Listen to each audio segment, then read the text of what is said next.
Welcome to The Silent Creep. If you enjoy chilling horror narrations, terrifying true tales, and spine-tingling mysteries, be sure to subscribe and turn on notifications. New nightmares are waiting for you. I moved into the apartment on a Tuesday night in Denver, 3 weeks after I graduated from Arizona State with a business degree and no job lined up. I was 24, sleeping on my cousin's laundry room floor in Aurora, and answering emails from places that never emailed back. So when a woman named Marion Vale messaged me through a mentorship app and offered me a short-term place downtown while she helped me get on my feet, I noticed the strange wording. I noticed how fast it all happened, but I also noticed the number in my checking account. The first wrong thing was the light, not the apartment itself. That was beautiful in the way expensive places can be beautiful without feeling like anybody lives there. Gray stone counters, heavy doors, a couch that looked too stiff to sit on, a closet with clothes already hanging in my size. But the light was wrong. It came from long white panels across the ceiling and along the walls, warm in the living room, pale in the bathroom, golden in the hallway. Marion called them circadian panels in a voice note and said the unit was built for privacy, rest, and focus. I didn't react because rich people buy strange things and call them wellness. She was in her late 50s, maybe early 60s, with silver hair and a calm voice. Her profile on the app said she had built and sold medical software companies.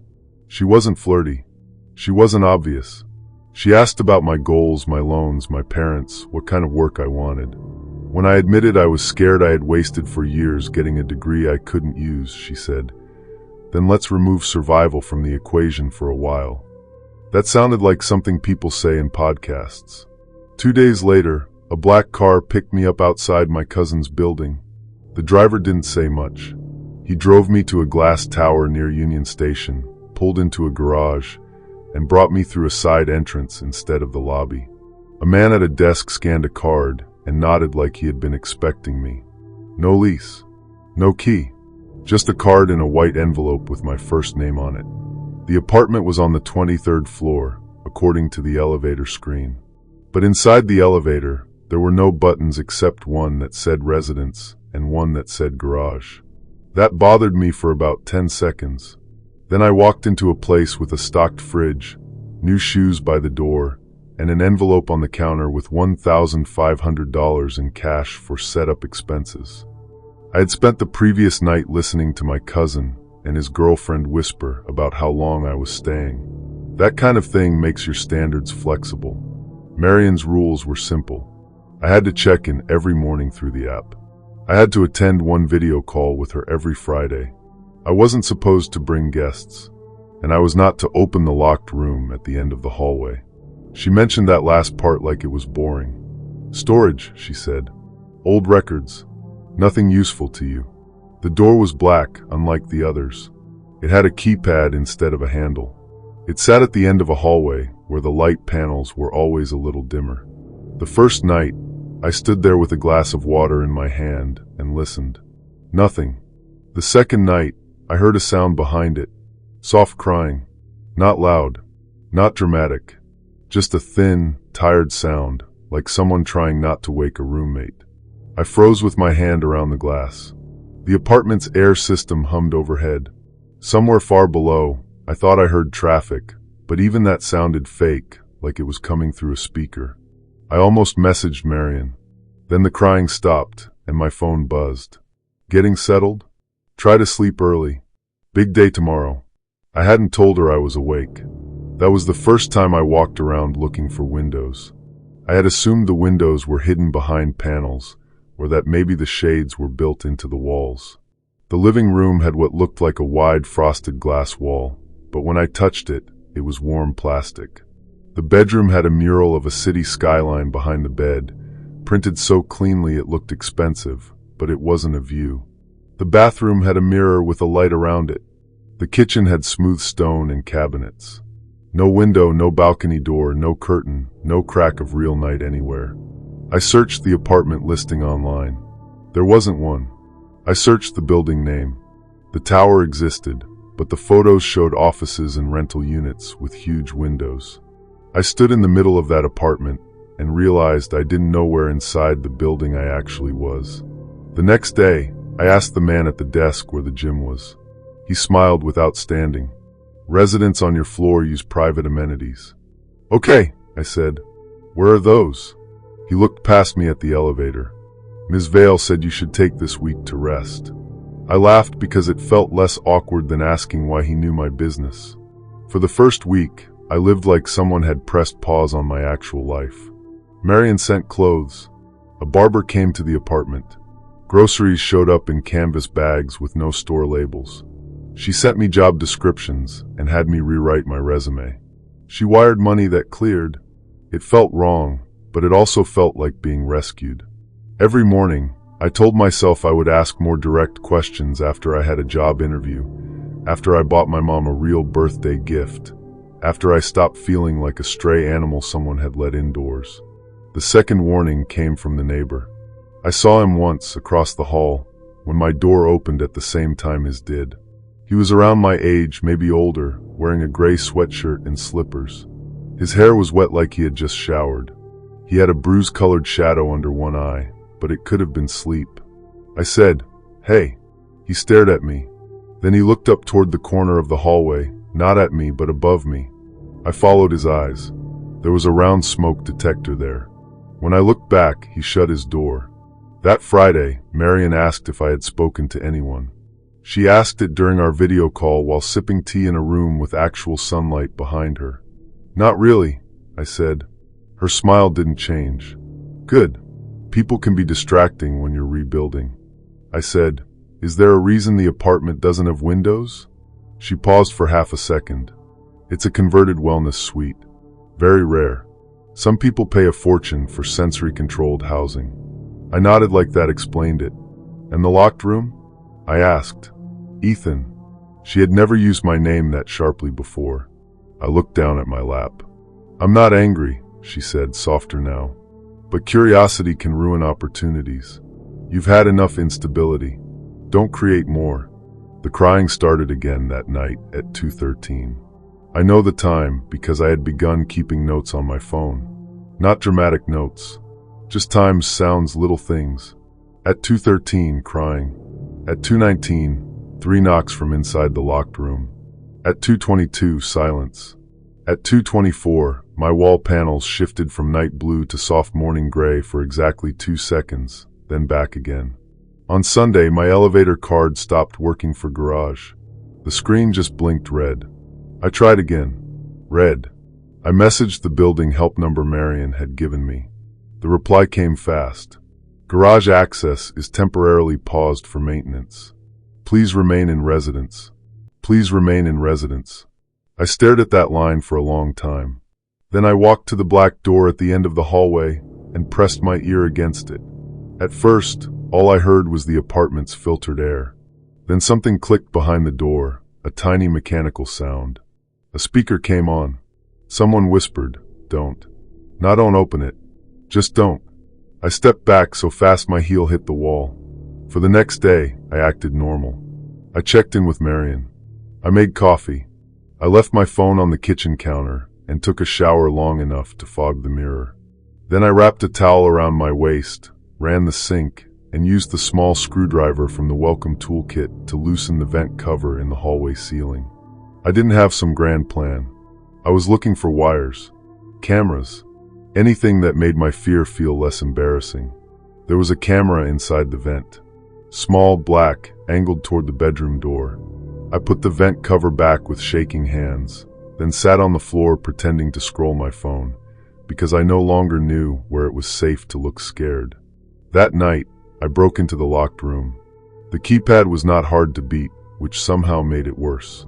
I had noticed Marion's assistant use 4 digits on the grocery delivery lockbox downstairs, and I tried them after midnight, 0917. The lock blinked green. Inside was not a storage room. It was narrow, cold, and lit by a desk lamp. 3 metal shelves lined one wall. On them were phones in clear bags, wallets, keys, passports, and driver's licenses. Most belonged to men about my age. Some were from Colorado. Some from other states. I saw a Florida license, a Texas one from Ohio. On the desk was a binder with my name on the tab. I opened it. There were printed screenshots from my social media, my school page, my LinkedIn, my cousin's public Instagram. There was a list of my usual wake-up times since I'd moved in.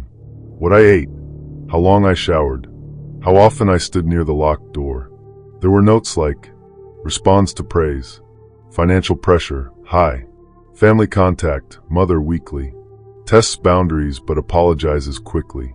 Behind the binder was a laptop. The screen woke when I touched the trackpad. The video folder was already open. The newest file was dated that morning. It was me sleeping, filmed from above and slightly to the left, like the camera was in the ceiling over my bed. I heard the apartment door open. Not the locked room door. The front door. A man's voice said quietly, "Ethan?" It was the desk man. I shut the laptop. My phone was on the kitchen counter. My shoes were by the bed. I was barefoot in a room full of other men's IDs.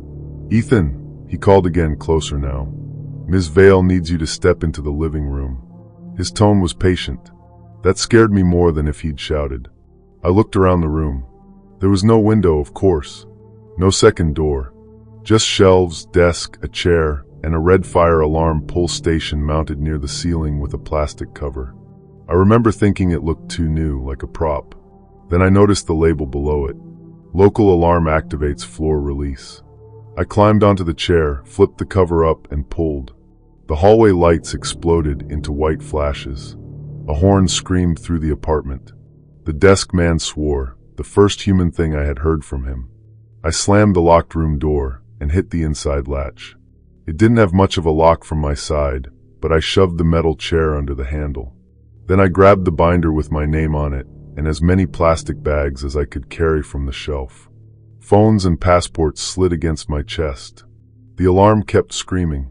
Through the door, the desk man shouted, "Open it. Now." I didn't answer. I looked up at the ceiling corners until I found the red emergency intercom box. I pressed the button. A crackled voice said, "Fire response. State your location." "I'm in a locked room on the 23rd floor," I said. "There are people's passports in here. The front desk man is outside the door." "Sir, are you injured?" "No, but I can't get out through the elevator." The desk man hit the door once. Not hard enough to break it, hard enough to remind me he could. "Sir, stay on the line." "I can't," I said, because I could hear keys. I pulled the shelf down in front of the door. Phones spilled across the floor. The door opened an inch, hit the shelf, and stopped. Then I heard something I had not heard once since moving in. Other people. Doors opening. Voices in the hallway. Someone coughing because of the alarm. A woman yelling, "What is going on?" A man saying, "The stairs opened." The desk man stopped pushing. I waited until his shoes moved away from the door. Then I shoved the shelf aside and came out holding the binder against my chest. The hallway was chaos. Not movie chaos. Just confused, irritated rich building chaos. People in robes. A guy holding a dog. A woman with wet hair and a laptop under her arm. The neighbor in the gray sweatshirt stood by his open door. He looked at the binder, then at me. "Go," he said. The stairwell door at the end of the hall was wide open. I hadn't even known it was there because it had been covered by a wall panel that swung out during the alarm. I ran down 23 floors barefoot, clutching stolen passports and my own file like a lunatic. In the lobby, the desk man was nowhere. The fire crew arrived through the front doors as I came out of the stairwell. One of them tried to ask me questions, but I saw the black car idling outside the garage entrance and kept walking until I reached a hotel 2 blocks away. I used the lobby phone to call my cousin. Marion called me 18 times before sunrise. I answered once, only because I wanted to know if she would pretend. She didn't. "You made a public mess," she said. I could hear traffic behind her. "Real traffic." I said nothing. "You lasted longer than the others," she said. "That's not an insult." I hung up and handed the phone back to the hotel clerk. The binder was the only reason my cousin believed me right away. Not because he didn't trust me, but because it sounded insane. The routine notes were printed, dated, and detailed. Wake times, meals, Shower length. The exact minute I had first stood by the locked door. My cousin kept turning pages without speaking. The police took a report later, but I never got a clean ending. Marion Vale's app profile vanished. The building said the unit had been leased through a corporate privacy company. The man at the desk was described as a temporary contractor nobody could identify properly. A lot of the men on those licenses were alive. A few didn't answer when officers tried to reach them. Nobody told me more than that. I moved back into my cousin's laundry room for another month. It felt humiliating at first. Then I realized I could hear his dog scratching at the door, his girlfriend making coffee, traffic outside the window, rain against the glass. I don't use mentorship apps anymore. I don't accept rides from people I barely know. I check for windows before I check the rent. And when something seems too easy, too generous, too perfectly timed to the part of me that is most desperate, I ask what kind of lock is hidden inside it. Story 2. I still think about the way the napkins were folded at Iris Bellamy's house, each one shaped like a white bird with its neck bent too far. I was 31 then, living in Savannah and working payroll for a regional insurance company, making just enough to look stable from the outside. I went to those dinners alone because Iris said she liked undivided company, and because I was embarrassed by how relieved I felt when her checks cleared. The first time I met her, she was speaking at a charity lunch my office sponsored. She wore a cream suit, pearls, and black gloves, even though it was May in Georgia. Afterward, my boss introduced me as our numbers guy, and Iris held my hand with both of hers and said, "You look like someone who carries too much quietly." It was too intimate, but I had just been denied a car loan that morning, and kindness can land differently when you're already tired. She was a widow. Everyone knew that. Bellamy Shipping had owned half the riverfront before her husband died, and Iris still lived on a piece of property outside town, where the driveway ran under oak trees so old they looked like they were holding the road down. She asked for my mailing address after that lunch. I thought she wanted to send a donation receipt. A week later, my rent was paid. Not reimbursed. Paid. My landlord texted me, "You have a credit on the account." When I called Iris, she said, "Come to dinner on the first Friday." That's all. I almost refused. I even wrote a text saying I couldn't accept it. Then I looked at the cracked screen on my phone, the overdue dental bill on my counter, and the warning light on my dashboard that had been on for 2 months. So I went. Her mansion was the kind of place people describe as beautiful because they don't want to say cold. White columns, black shutters, gravel drive, gas lanterns by the front steps. A young man in a dark suit opened my car door before I put it in park. Inside, the house smelled like lemon polish and old flowers. There were 8 guests at the table that first night. 3 men, 4 women, and me. None of us were family. Iris introduced us by first name only. She said we were people with promise who needed space to become useful to ourselves.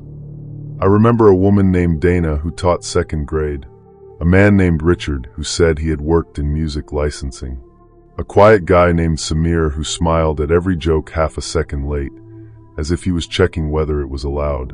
The servants moved silently. That sounds like a cliché, but it's true. You would look down and your water had been refilled. You would glance away and your plate had changed. Their shoes made no sound on the wood floors. After dinner, Iris gave each of us a sealed envelope. Mine had $2,000 in it. Stability, she said. Not charity. I drove home holding the envelope under my thigh, like it might vanish if I put it in the passenger seat. The dinners continued every month. Same house, same table, same folded napkins. Sometimes there were 10 guests. Sometimes 7. Iris always sat at the head in black or cream, never brighter colors. She asked gentle questions that made people talk too much. How did your father speak to you when you failed? What would you do if nobody expected you to be good? Who would notice if you left your apartment tonight and didn't come back until Monday? People laughed at that last one, not because it was funny, but because nobody wanted to be the person who didn't laugh. The first real odd thing happened at the second dinner. A servant came up behind me and whispered, "More wine, Mr. Reed?" "My name's Nolan," I said. He blinked once. "Of course, sir." Reed had been the music licensing guy. Richard Reed. He wasn't at the table that night. I looked around for him and asked Dana, "Did Richard say he wasn't coming?" She pressed her lips together and looked down at her soup. Across the table, Samir said, "Who?" I thought he hadn't heard me. "Richard," I said. "Sat next to you last month." Samir gave me a polite, blank smile. "I don't remember a Richard." That kind of denial makes you feel rude for remembering. Iris lifted her glass and said, "People drift in and out of our lives. It's best not to hold the door closed behind them." Nobody spoke for the rest of that course. The normal explanation was simple enough. Rich people are weird. Private circles have their own rules. Maybe Richard had done something embarrassing. Maybe people were protecting him. I didn't push because my car had been fixed with Iris's money the week before, and I hated how much that mattered. By the fourth dinner, Dana was gone too. When I asked, a woman named Elise gave me a look so sharp I stopped mid-sentence. "Dana who?" she said.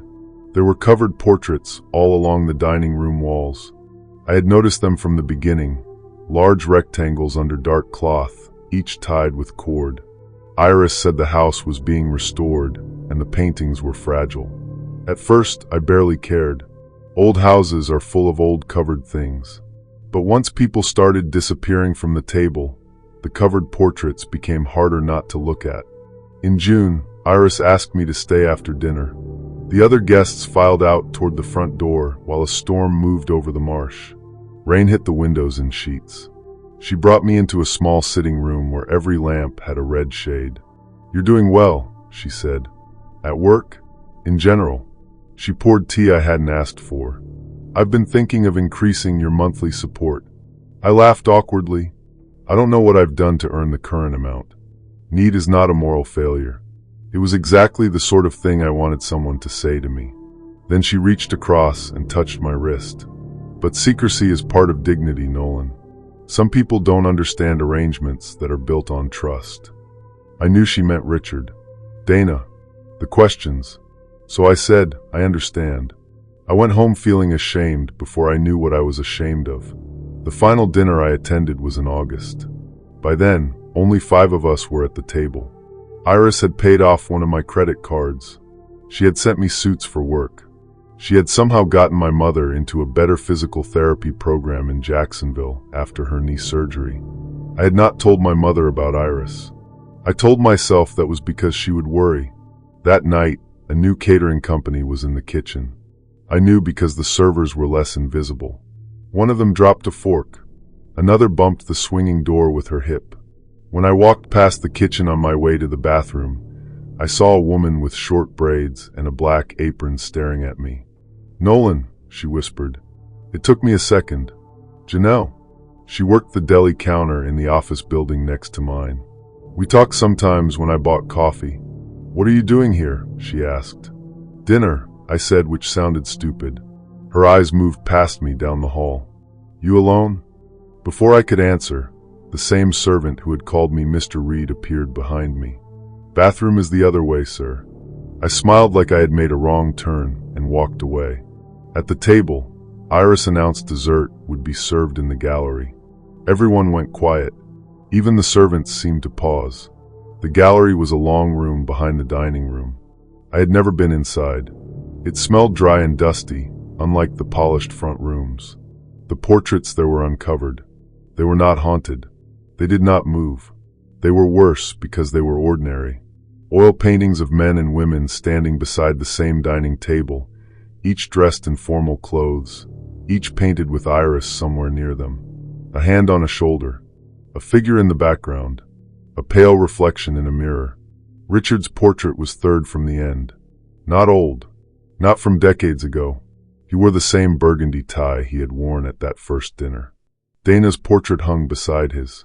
Her face looked slightly unfinished, the eyes too flat, as if the painter had been working from a bad photo. I stepped closer before I could stop myself. On the back of Richard's portrait, visible because it leaned slightly from the wall, someone had written in black marker, "R. Reed. Dinner's 3. Transfer complete." Below it was a date from May. I looked at Dana's. "D. Wallace. Dinner's 4. Housing resolved. I heard Iris behind me. Beautiful, aren't they? My mouth went dry. I kept my hands at my sides. They were guests, I said. They were helped. Where are they? She gave a small sigh, almost disappointed. People who are drowning don't always enjoy the hand that pulls them out. A servant stepped into the doorway. Then another. Iris looked at the painting space at the end of the row. It was empty except for a brass label already mounted beneath it. Nolan Price. My full name. I backed up and hit a table covered in silver picture frames. One fell. The glass cracked on the floor, and one of the servants moved toward me. Iris said, "No need for embarrassment. Everyone panics when a life changes." I moved toward the other door, the one that led toward the kitchen, but the servant got there first. Then the swinging kitchen door opened behind him, and Janelle came through pushing a loaded dessert cart. She didn't look at me. She looked at the servant. "Chef needs him," she said. The servant frowned. "Excuse me?" "Chef needs him to identify a dietary thing. Nut allergy." She pushed the cart forward, forcing him to step back. "Y'all want a lawsuit in this house?" It was the most normal sentence anyone had spoken there. Iris's expression flickered. "Nolan," she said softly. That soft voice almost worked. After months of money, concern, praise, solutions, it reached for the part of me that still wanted permission. Janelle hit the servant's shin with the wheel of the cart. Not hard enough to injure him. Hard enough to make him curse and look down. She grabbed my sleeve. "Move," she said. We went through the kitchen, past stainless steel counters and trays of untouched desserts. A man in a chef coat looked at us, saw Janelle's face, and stepped aside without asking. The back door opened onto a covered service area full of vans and people smoking under the rain. One of the house staff came out behind us. Janelle turned around and planted both hands on the doorframe. "He's with catering," she snapped.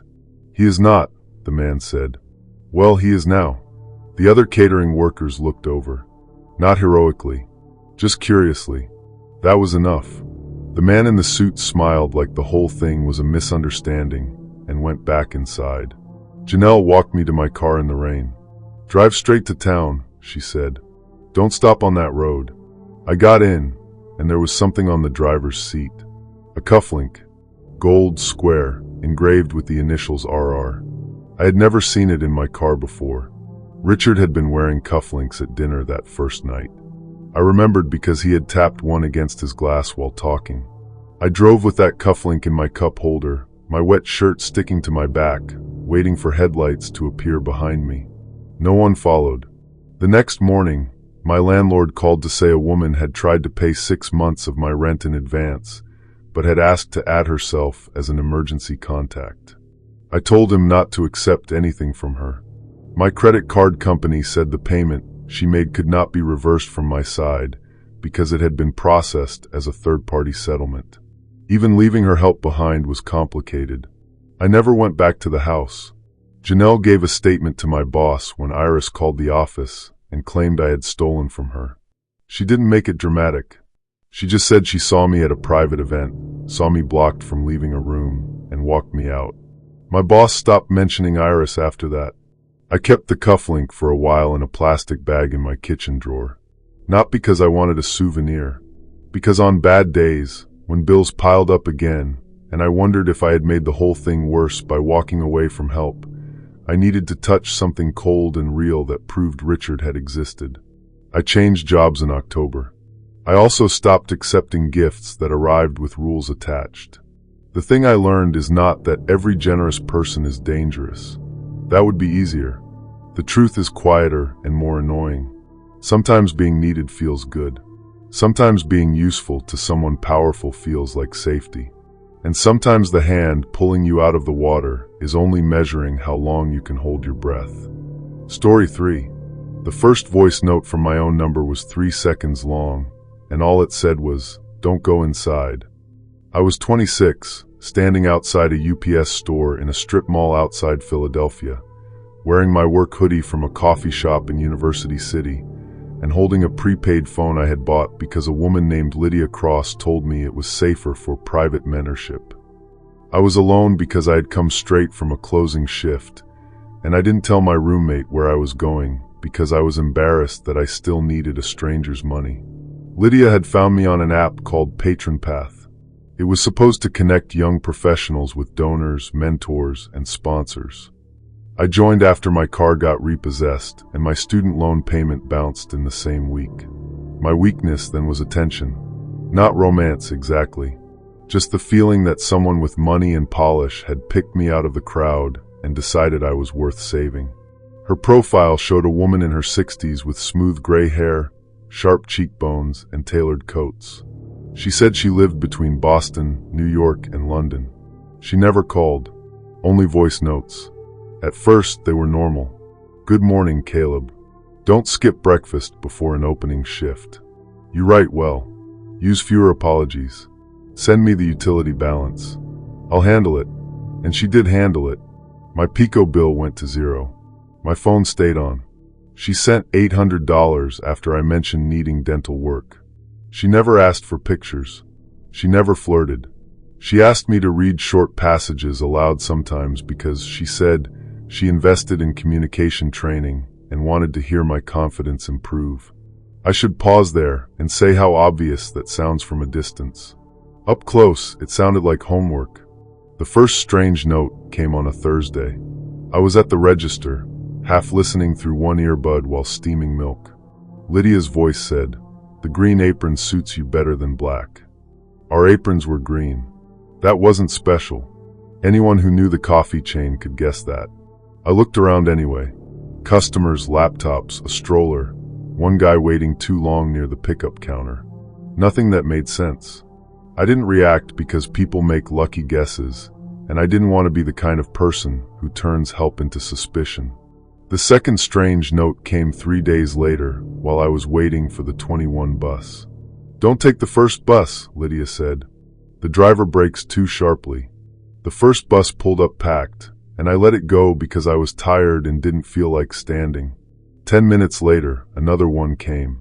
As we passed 38th Street, I saw the first bus pulled over ahead with its hazard lights on after a small fender bender. That scared me, but only in a way that still had normal exits.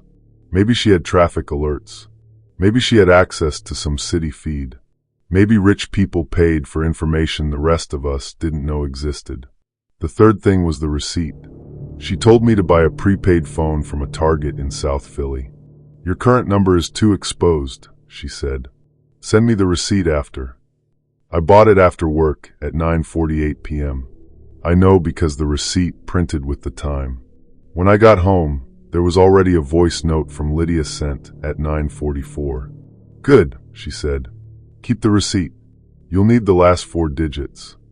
I listened to it 4 times. She had mentioned a receipt before I had one. I typed, "You sent that before I bought it." The typing dots appeared, then disappeared. A minute later, a new voice note arrived. "Timestamps are unreliable across devices, Caleb." Her voice was gentle, almost amused. I wanted to believe that, not because it made sense, but because the alternative meant someone knew where I was before I got there. For a week, I pulled away. I answered less. I stopped sending readings. Lydia responded with patience, which somehow made it harder. She paid my overdue dental balance anyway.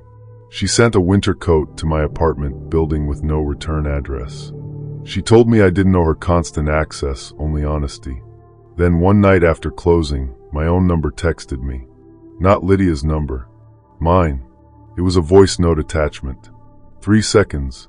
"Don't go inside." I stood outside the UPS store holding the prepaid phone, looking at the dark windows. The strip mall was still active in that half-alive suburban way. A pizza place with 2 employees wiping counters. A nail salon with lights off. A dollar store closing. Across the wide parking lot, a Wawa glowed like a safe little island, people going in and out under white lights. Lydia had asked me to pick up an envelope from a mailbox inside the UPS store lobby. She said it held paperwork for a grant program. The lobby door was unlocked even after hours because the P.O. boxes were accessible with a code. My phone buzzed again. "Lydia, you're there early." I looked around the parking lot. A dark Honda sat 3 rows over, engine on, windows tinted. It could have been anyone. Someone eating. Someone waiting for a pizza. Someone scrolling before driving home. I walked toward the UPS store anyway because leaving felt like admitting I had been fooled, and shame can push you forward as hard as fear can pull you back. The lobby smelled like cardboard and floor cleaner. The lights were on, but the counter gate was pulled down. Rows of mailboxes lined the wall. Lydia had given me box 314 and code 7712. There was an envelope inside. Before I touched it, my prepaid phone rang. Not a voice note. A call. The caller ID said Lydia Cross. I let it ring until it stopped. Then a voice note came through. Take the envelope and walk to the blue door. The UPS lobby had a blue door at the back, marked employees only. I had not told her I was inside. I backed away from the mailbox. Another note came. Caleb, don't make this unpleasant. The voice was still Lydia's, still soft, but the sentence didn't belong to the woman I thought I knew. I left the envelope hanging half out of the box and pushed through the glass door into the parking lot. The Honda's headlights came on. I didn't run. Not at first. Running felt like ringing a bell. I walked toward the Wawa with my hands in my hoodie pocket, holding both phones so tightly my fingers hurt. The Honda rolled forward. Not fast. Just enough to follow the lane between parked cars. A man got out near the pizza place and pretended to check his tire. Another person stood near the dollar store entrance holding a paper bag, watching too carefully. The Wawa was still far enough away that the parking lot felt too open. Help was visible. It just wasn't close. My own number sent another note. This time the voice was mine. Not close. Exact. Don't cross the lot. He's waiting by the pump. I stopped near a cart return. By the gas pumps, a man in a Phillies cap leaned against a white pickup. He wasn't fueling. He was looking at me. A bus pulled into the stop at the edge of the road, blocking the Honda for a few seconds. I used that moment to walk behind a parked minivan, then between two SUVs, then around the side of the pizza place. I moved like I was cutting through for no reason. Not fast enough to draw eyes. My phone buzzed again and again. Lydia, this is disappointing. Lydia, we were helping you. My number, keep walking. Lydia, Caleb. I reached the Wawa side entrance at the same time the man in the Phillies cap started walking across the lot. Inside, the store smelled like coffee, hot bread, and cleaner. There were 2 customers at the touch screens and a cashier stocking cigarettes behind the counter. A manager with a short beard and a name tag that said Marcus looked up as I came in. I went straight to him. I need help, I said low. There are people following me from the UPS store. Marcus didn't ask if I was sure. He looked past me through the glass, then reached under the counter and pressed something. The automatic side door clicked and stopped sliding. Come around here, he said. I don't want to get you involved. You already did. Move. I slipped behind the counter. My legs felt loose, like I had climbed too many stairs. Marcus told the cashier to stay up front, then stood where he could see both entrances. The man in the Phillies cap came to the locked side door and tugged once. He looked annoyed, not surprised. Then he walked around toward the front. Marcus met him before he got inside. Store's closed on that side, he said. I'm just looking for my nephew. Not in here. The man smiled. You don't know that. Marcus didn't smile back. I know everybody behind my counter. The man's eyes moved over Marcus's shoulder and found me. He looked ordinary. Late 30s maybe. Clean jacket. Calm face. That was the worst part. He looked like someone who could explain me away to anyone. My prepaid phone rang again. Marcus glanced down. Don't answer. I wasn't going to. The man left after another few seconds. The Honda pulled around once, slowly, then exited toward the road. Marcus locked the front door too, and told the 2 customers they could leave through the far entrance when he opened it. One of them, a woman in scrubs, asked if everything was okay. Marcus said, just a situation. A situation. That word kept me from falling apart. He let me sit in the little office near the freezer. I showed him the message thread. He stared at the 944 voice note about the receipt and the 948 receipt in my pocket. "That's not a phone glitch," he said. "No. Who is she?" "I don't know anymore. Marcus helped me call my roommate from the store phone. Then he ordered a rideshare under his own account and had it pick me up from the delivery entrance, not the front. He stood outside while I got in. Before we left, he handed me the receipt and tapped the time with his finger. "Keep that," he said. "People will try to make this sound confusing." My roommate, Andre, wanted to call the police immediately.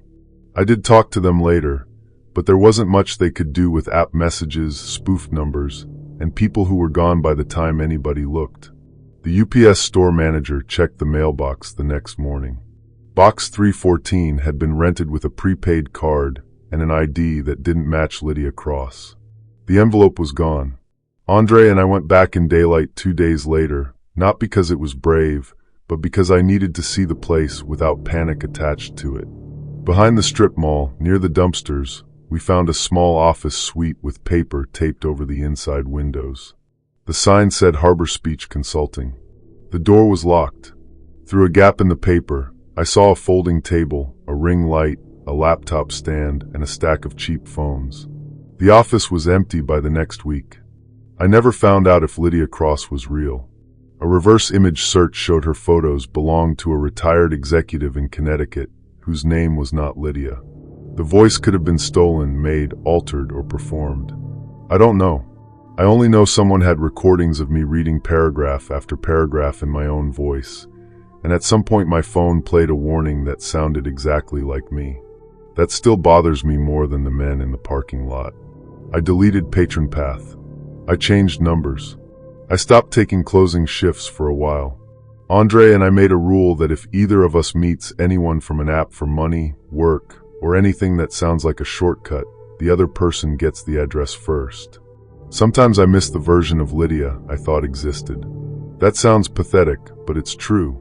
She was attentive when my life felt invisible. She remembered details. She noticed when I was tired. She said the right thing at the right time. That is what I warn people about now. Being watched can feel like being cared for when you're lonely enough. And attention, no matter how warm the voice is not the same thing as safety. Story 4. At 11:47 on a Thursday night in March, I was working the front desk at the Alder House Hotel in downtown Seattle, and the first strange thing was a woman asking me to forget I had seen the man standing beside her. I was 24, 6 months into my first full-time hotel job, and I usually worked graveyard because nobody with seniority wanted it. The lobby was normal for that hour, rain ticking against the windows, one tired airline crew waiting for rides, and the smell of the espresso machine we were supposed to clean before morning. I was alone at the desk because the night auditor was downstairs helping banquets close out a corporate event. So when the woman leaned in and said, "Put him under my room if you have to, but don't put his name anywhere," I didn't react the way I probably would now. Her name was Vivian Calder, and she was one of those guests everyone pretended not to stare at. Late 50s, perfect silver hair, black coats that looked expensive without showing a brand, and a habit of booking the Alder suite on the top floor. I had grown up outside Tacoma and still felt out of place around people like her. I needed that job badly, and I had already been told twice that privacy was part of luxury service. So when she gave me a small velvet box with cuff links inside and said, "For being discreet," I smiled like a trained employee and told her to enjoy her stay. The man with her looked about 30. He wore a suit, but it wasn't the suit of someone used to wearing one. The sleeves were a little short, and he kept touching the knot of his tie. He had one overnight bag and a phone clutched in both hands.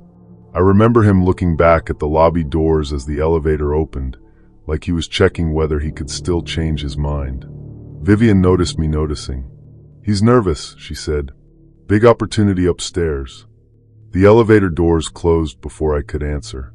The Alder House had been around since the 1920s and had been renovated so many times that half the staff joked it was 3 different buildings wearing one roof. Guests saw the marble lobby, the polished brass, the restaurant with $12 sparkling water. Staff saw the other hotel behind it, service elevators, narrow pantry rooms, a basement full of old signs, and entire stretches of hallway nobody used unless engineering sent you there. The Alder Suite sat on the 28th floor. It took up the corner facing the water and cost more per night than I made in 2 weeks. Vivian booked it every other Thursday, always under her own name, always prepaid, always with a note in the system from our general manager, Mr. Keene, VIP. Do not disturb. Route concerns to GM. The second strange thing happened at 2:12 a.m. I was restocking key sleeves when the man from earlier came out of the elevator alone. Or at least I thought it was him for half a second. Same suit, same build, same overnight bag. But when he got closer, I realized he was older and heavier, with wet hair combed straight back. He walked past the desk without looking at me. I checked the cameras out of habit. We had a monitor below the counter that showed the lobby, elevator bay, valet lane, and side entrance. The man crossed the lobby on camera and went through the front doors. A Blacktown car picked him up. Then at 2:19, Mr. Keene came from the back office and said, "Ms. Calder's guest checked out?" I said, "Someone left." I don't know if it was the same person. He smiled, but it didn't reach his eyes. "You're new. You'll learn not to track VIP movement like that." I didn't argue. Keene had a way of making simple questions feel like misconduct. He was polished, soft-spoken, and always overdressed, even at midnight. The kind of manager who could fire you without raising his voice. But after he disappeared into his office, I pulled up the reservation notes. Vivian Calder, 2 guests. Checkout complete. The checkout had been posted 3 minutes before the man left the lobby. By Mr. Keene. I stared at the screen for a while. Then I did what hotel employees do when something feels off but not illegal yet. I found a normal explanation. Maybe the man had called down. Maybe the guest in the lobby was a private driver or assistant. Maybe high-end guests had arrangements I didn't understand. The next week, Vivian sent a bottle of Japanese whiskey to the front desk with my name on the card. I don't drink whiskey, but I took it home because it was probably worth more than my shoes. The card said, "For Adam, who knows when not to ask." I kept the card in a drawer instead of throwing it away. I don't know why. Maybe because part of me wanted proof that rich people really did act like that. Maybe because I was flattered and embarrassed by how flattered I was. Over the next month, the pattern repeated. Vivian arrived around midnight with a man. Sometimes the man was older, sometimes younger. Once it was a guy in jeans and a mariner's jacket who kept saying he had work at 6. Once it was a nervous man with a wedding ring who asked me where the nearest ATM was before she touched his arm and said, "No need." Every time, the reservation showed a clean checkout before dawn. Every time, I could find video of someone leaving the lobby. Never once could I find video of the same person leaving. I didn't understand that at first. I only had lobby cameras. I didn't have the suite hallway because the 28th floor cameras had been marked under maintenance. Engineering kept saying parts were delayed. That was believable in a hotel where something was always broken. Then Vivian made it personal. One rainy Thursday, she arrived alone and set a paper cup on the counter. It was from the coffee stand 3 blocks away, the one I stopped at before my shift. Oat milk, no cinnamon. Exactly my order. "You walk from the South bus stop," she said. "Terrible weather for that." I looked at the cup, then at her. "I didn't tell you that." "No," she said. "But you look like someone who doesn't drive." She laughed softly, like she had only made a harmless observation. I smiled because that was my job. After she got on the elevator, I took the coffee into the back and poured it into the sink. That was the night I asked Maya. Maya was our night auditor, 31, former bartender, and the only person at the hotel who seemed awake in the way night workers are awake. She could read a guest's room number upside down, catch a fake ID without touching it, and tell from a single radio call whether security was actually moving or pretending. I asked her if she thought the Alder Suite guests were weird. Maya didn't look up from her reports. "Everything above floor 20 is weird. I mean Ms. Calder." That made her stop typing. She turned in her chair. "What about her?" I told her about the checkouts, the missing camera coverage, the coffee, and the men not matching on the lobby footage. Maya listened without interrupting. When I finished, she said, "Do not ask Keen." "I already kind of did." "Then don't do it again." "That wasn't what I expected." She lowered her voice. 2 years ago, a valet asked why the freight elevator was reserved during her stays. He got transferred to Bellevue the next week. Reserved by who? Maya glanced toward Keen's office. Guess. The freight elevator was behind a locked service door near the banquet level. It ran from the loading dock to the top mechanical floors. Guests never used it. At least, that was what I thought.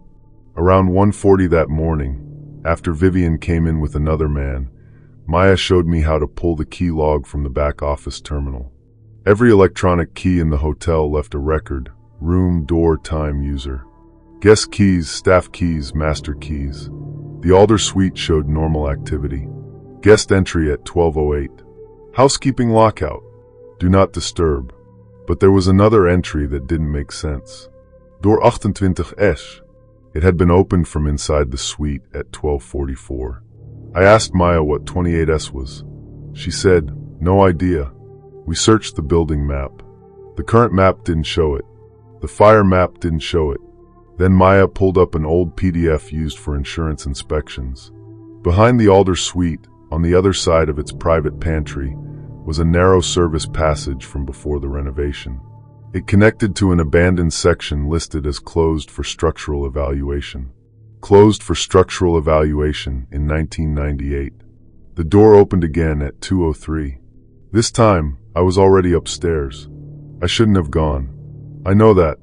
I also know there is a specific kind of fear that doesn't make you run away. It makes you need one solid fact, so you can stop doubting yourself. I took the service elevator to 27, walked up the staff stairs, and entered the 28th floor through the housekeeping closet. The public hallway outside the Alder suite was silent. Thick carpet, gold sconces, rain tapping the windows at the far end. The suite door was shut. Past the ice machine, behind a panel marked staff only, there was another door. My key opened it. On the other side was a passage barely wide enough for a linen cart. The hotel sounds vanished there. No lobby music, no elevators, no air conditioning hum. Just old pipes and my own breath. At the end of the passage, a wedge of yellow light showed under a door. I moved closer. A man whispered, "Please, I don't have that kind of money." Vivian answered, "Calm as room service." "Then call someone who does." Keen said, "Keep your voice down." I pressed myself against the wall. There was a click, and the door opened inward. For 1 second, I saw what was behind the suite. It wasn't another room. It was the old hotel. Not haunted, not impossible. Worse, because it was real. A whole narrow corridor with peeling wallpaper, dead wall lamps, exposed ceiling, and carpet so old it had gone gray. A line of chairs sat against the wall like a waiting room. 3 men sat there. One had his head in his hands. Another had no shoes. The third looked straight at me. He was the man in the too-short suit from weeks before. His face changed when he saw my uniform. He mouthed something. "Help." Keen stepped into view, and I ducked behind a linen cart. He didn't see me. He was talking to someone inside the suite. "She gets 1 hour," he said. "Then we move him down." The door closed. I stayed there with one hand over my mouth, not because I was going to scream, but because my breathing was too loud. I could have hidden and called police. Maybe that would have been smarter. But the passage had bad reception, and Keen was between me and the stairs. If he found me there, I would be one more person in that old hallway, and he controlled the doors. I backed up until I reached the housekeeping closet. Inside was a wall panel for service controls, freight elevator hold, staff corridor locks, emergency paging. Usually only engineering used it. I only knew it existed because a houseman had once shown me while complaining that nobody at the front desk understood how much of the building was held together by old switches. My hands were shaking so badly I hit the wrong button first and turned on the closet light. Then I found freight hold. I pressed it. Somewhere in the wall, machinery clunked. A radio on the shelf crackled. Maya's voice came through. "Adam." I grabbed it. "Bring people to 28. Banquets, security, whoever. Not Keen. Bring people now." "What's happening?" Open radios. Make noise. I hit the emergency page button before I could lose nerve. The hotel's intercom hummed to life, not just in the staff areas, but through the banquet hallway and service elevators. Assistance needed on 28, I said. My voice sounded thin and strange. Alder Suite service corridor. Multiple staff to 28. The moment I released the button, the suite door opened. Keen came out first. He saw me through the crack of the service door. For a second, neither of us moved. Then he ran at me. I slammed the service door and hit the corridor lock. The old mechanism caught with a heavy metal snap, just as he hit the other side. The door jumped in the frame. "Adam," he said, not yelling. That was worse. "Open the door." I didn't answer. Behind him, Vivian said something I couldn't make out. The freight elevator bell dinged in the distance, then dinged again, stuck on hold. Voices came from the stairwell below. A lot of them. Maya had understood exactly what I meant. The banquet event downstairs had just ended, and she had sent half the closing staff up the service stairs with radios on. I heard dishwashers, servers, 2 housemen, and the overnight security guard, who was usually half asleep by 1. The hallway filled with witnesses before Keen could make the problem private again. "Open this door," Keen said. I pressed the intercom again. This time I didn't try to sound professional. "There are people behind the Alder Suite. The freight elevator is locked. Do not let Mr. Keen clear the floor." That did it. Keen stopped hitting the door. Vivian started shouting, not in panic, but in anger, the way people shout when a machine they own stops obeying. Maya reached the service hall from the other end with a houseman named Luis. They had a ring of engineering keys. When they opened the secondary door, everyone saw enough. The old corridor, the chairs, the men, Vivian with her coat over one arm, and Keen standing in front of a door that was never supposed to exist. One of the men walked out first. He moved slowly, blinking at the bright hotel lights. Then another. Then the one in the short suit, who grabbed my sleeve hard enough to stretch it. He kept saying, "They took my phone." Vivian didn't run. She walked. That is what I remember most. She walked past all of us like she was leaving a restaurant after bad service. Keen followed her, face white, tie crooked, still trying to say this was a misunderstanding involving private security and high-profile clients. They made it as far as the lobby before corporate security, the real kind from another property, arrived. Police came later, but by then the immediate part was already over. The men were out of the corridor. Vivian was gone from the building. Keen had stopped talking. The proof wasn't the cameras. The 28th floor cameras had been off too long to save anyone, and the lobby footage only showed substitutes leaving in similar clothes. The proof was in Keen's office, inside a black binder under the printer. Maya found it while corporate was questioning him. It had staff schedules, notes on who worked alone, who took gifts, who rode which bus, which security guard actually checked floors, and which banquet nights created enough noise to cover freight elevator use. There were guest initials, amounts of money, and short descriptions like married, political, cannot call home, and beside my name, new, polite, needs money, manageable. That word stayed with me longer than anything else. Manageable. I quit before sunrise. I didn't wait to be fired or thanked. I gave Maya the whiskey bottle and asked her to throw it away somewhere I couldn't see it. She said she would, but later admitted she kept it as evidence until investigators asked for everything. The Alder House stayed open. Hotels do that. They change managers, repaint corridors, release careful statements, and keep selling rooms. The Alder Suite was taken off booking for a while, then renamed after some old Seattle architect like names can clean walls. I work days now at a much smaller hotel near the airport. No penthouses, no velvet boxes, no VIP notes that mean ignore your own eyes. I read shift logs carefully. I don't accept gifts from guests. I don't use the staff entrance unless someone knows where I am. People think danger hides in empty places. Alleys, closed buildings, parking lots after midnight. Sometimes it does. But I learned that a marble lobby full of cameras and uniforms can be just as unsafe if everyone has been trained to look away. Story 5. The first thing I noticed about the watch was that it never went dark. Even on my nightstand, even when I turned my wrist away, the face gave off a faint blue glow like an eye pretending to sleep. I was 26 then, living in Columbus, Ohio, working inventory at a medical supply warehouse while taking night classes I could barely afford. I lived alone in a one-bedroom apartment above a dentist's office, and that winter I had gotten used to being tired in a way that made every kind gesture feel bigger than it was. Diane gave me the watch on my birthday at a steakhouse I would never have chosen because the menu didn't show prices. She was 48, a real estate investor, and the kind of person who made waiters straighten up before she even spoke. We had been dating for 4 months. I knew how it looked. She paid for dinners, helped with my car insurance once, and bought me clothes I didn't ask for. My weakness back then was embarrassment. I hated needing help, but I hated admitting I needed help even more. So when the help came wrapped as affection, I let it happen. The watch came in a black case with no logo on top. It was heavy, silver, and too nice for me. It belonged to someone important, Diane said. I laughed because I thought she meant a collector or some rich client. Then why give it to me? Because I want you safe.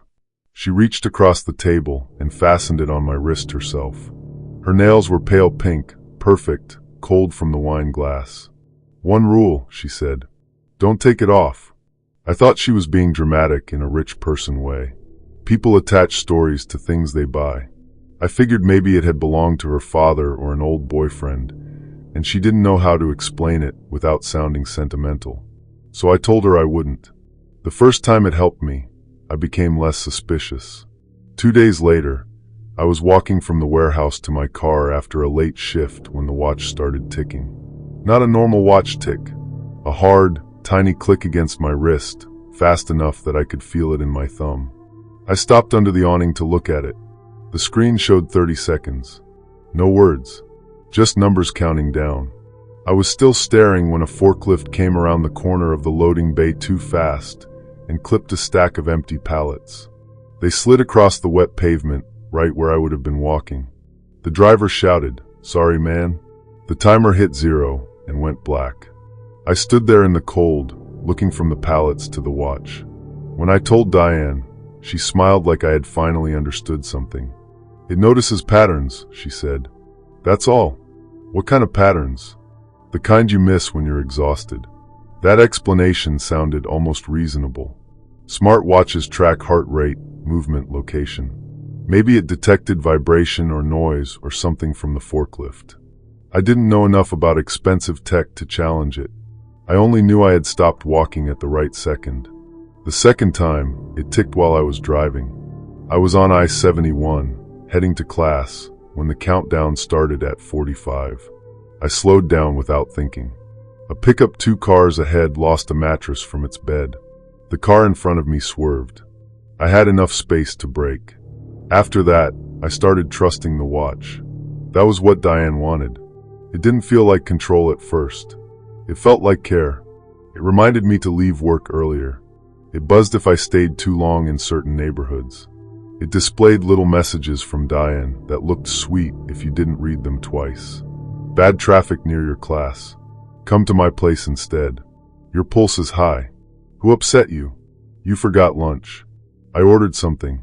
My friend Caleb noticed before I did. He had known me since high school and had the bluntness of someone who had helped me move 3 times for free.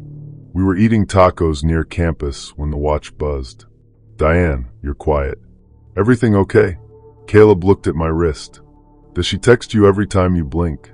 "She worries. She tracks." I pulled my sleeve down. "It's not like that." He didn't push. Caleb rarely pushed. He just said, "Take it off for one night and see what happens."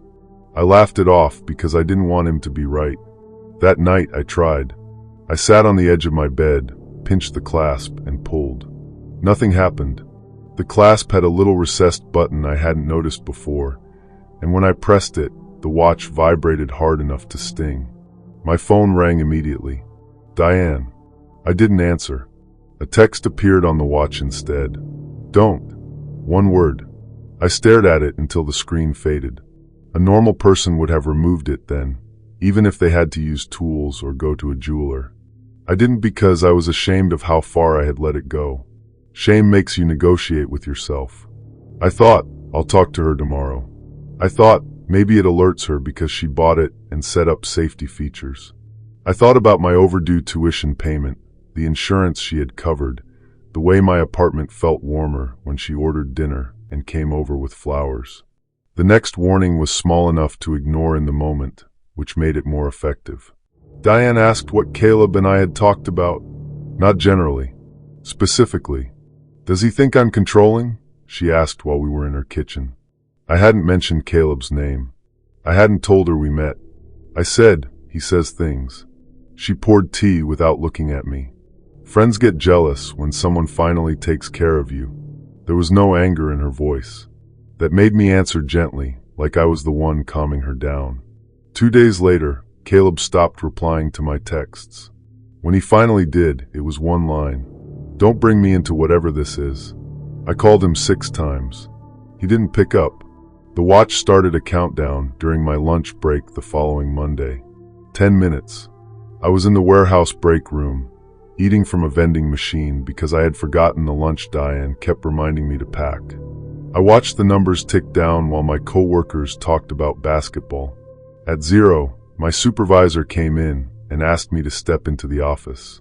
Someone had reported missing inventory under my login. It was cleared up by the end of the day, but only because another employee admitted she had used my computer when hers froze. Still, the damage was done. My manager looked at me differently afterward. Diane called within minutes. You see, she said, people around you are careless. Who told you? Told me what? The silence after that was not accidental. I started sleeping badly. I would wake up and find the watch glowing beside my face. Sometimes it displayed my heart rate. Sometimes a blank notification with no sender. Once at 3:12 a.m., it showed a map of my own apartment building, a pulsing dot over my bedroom. I searched the watch model and found nothing. No brand. No manual. The charger was custom. The app on my phone had a plain gray icon and a name that looked like a system process. I didn't remember installing it, but I must have tapped something when Diane set it up. The engraving on the back was almost worn smooth. DK to M. Not my initials. I asked Diane who M was. We were in her car outside my building. Snow was turning gray in the gutters. Someone who didn't appreciate what he had, she said. Did he give it back? She smiled at the windshield. Eventually. I got out without kissing her goodbye. It felt childish, but it was the only refusal I could manage. That night, I looked up Diane with every term I could think of. Her name, her company, the neighborhoods where she bought property. Rich people leave traces everywhere if you know where to look, but hers were too clean. Articles about charity events. Photos with city council members. Real estate awards. Then I searched her name with the initial M. The result was an old forum post from a man named Marcus Hale. It wasn't dramatic. No accusations that would get him sued. Just a long, careful warning about a woman in Columbus who gave expensive gifts, isolated people from friends, and made them feel watched. He never used her last name, but he included one detail. A silver watch with DK engraved on the back. The post was from 7 years earlier. The comments under it were mostly cruel. People calling him paranoid, ungrateful, dramatic. But one comment had a screenshot attached. It showed a text thread between Marcus and Diane. In it, she wrote, "You only feel afraid when you stop listening." I knew that sentence. It had appeared on my watch that morning. I took screenshots of everything, packed a backpack, and texted Caleb from my laptop because I no longer trusted my phone. I wrote, "I think you were right. I need help leaving this alone." He replied after 20 minutes. "I can come tomorrow after work." Then a second message came in, also from Caleb. "Stop texting me from fake accounts." The timestamps were impossible. The "stop texting me" message showed it had been sent at 8:03 p.m.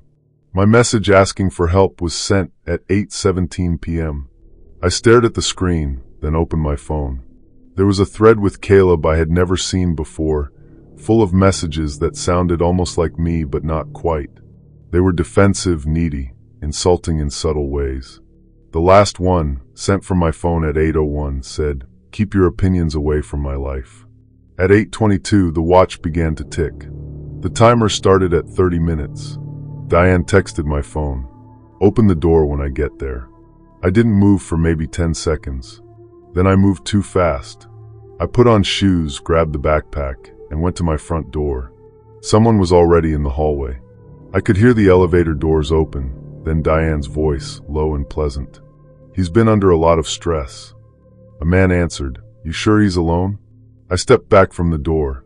My apartment was on the 3rd floor. The only way out was the hallway or the fire escape outside my bedroom window, which had been painted shut by the landlord years earlier. My hands kept trying to unclasp the watch, uselessly pressing that recessed button until my wrist hurt. The knock came softly. "Evan," Diane said, "don't make this embarrassing." The man with her tried the knob. I went to the back of the apartment, then stopped. The watch was still counting down. 21 minutes. 20. 19. If the watch was showing them where I was, running around inside my apartment only helped them. I opened the hallway door as quietly as I could, not the front door, but the small utility door beside my bathroom. It led to a narrow maintenance space shared by 2 apartments, just pipes and access panels. The landlord had shown it to me once when my shower leaked. It smelled like dust and warm metal.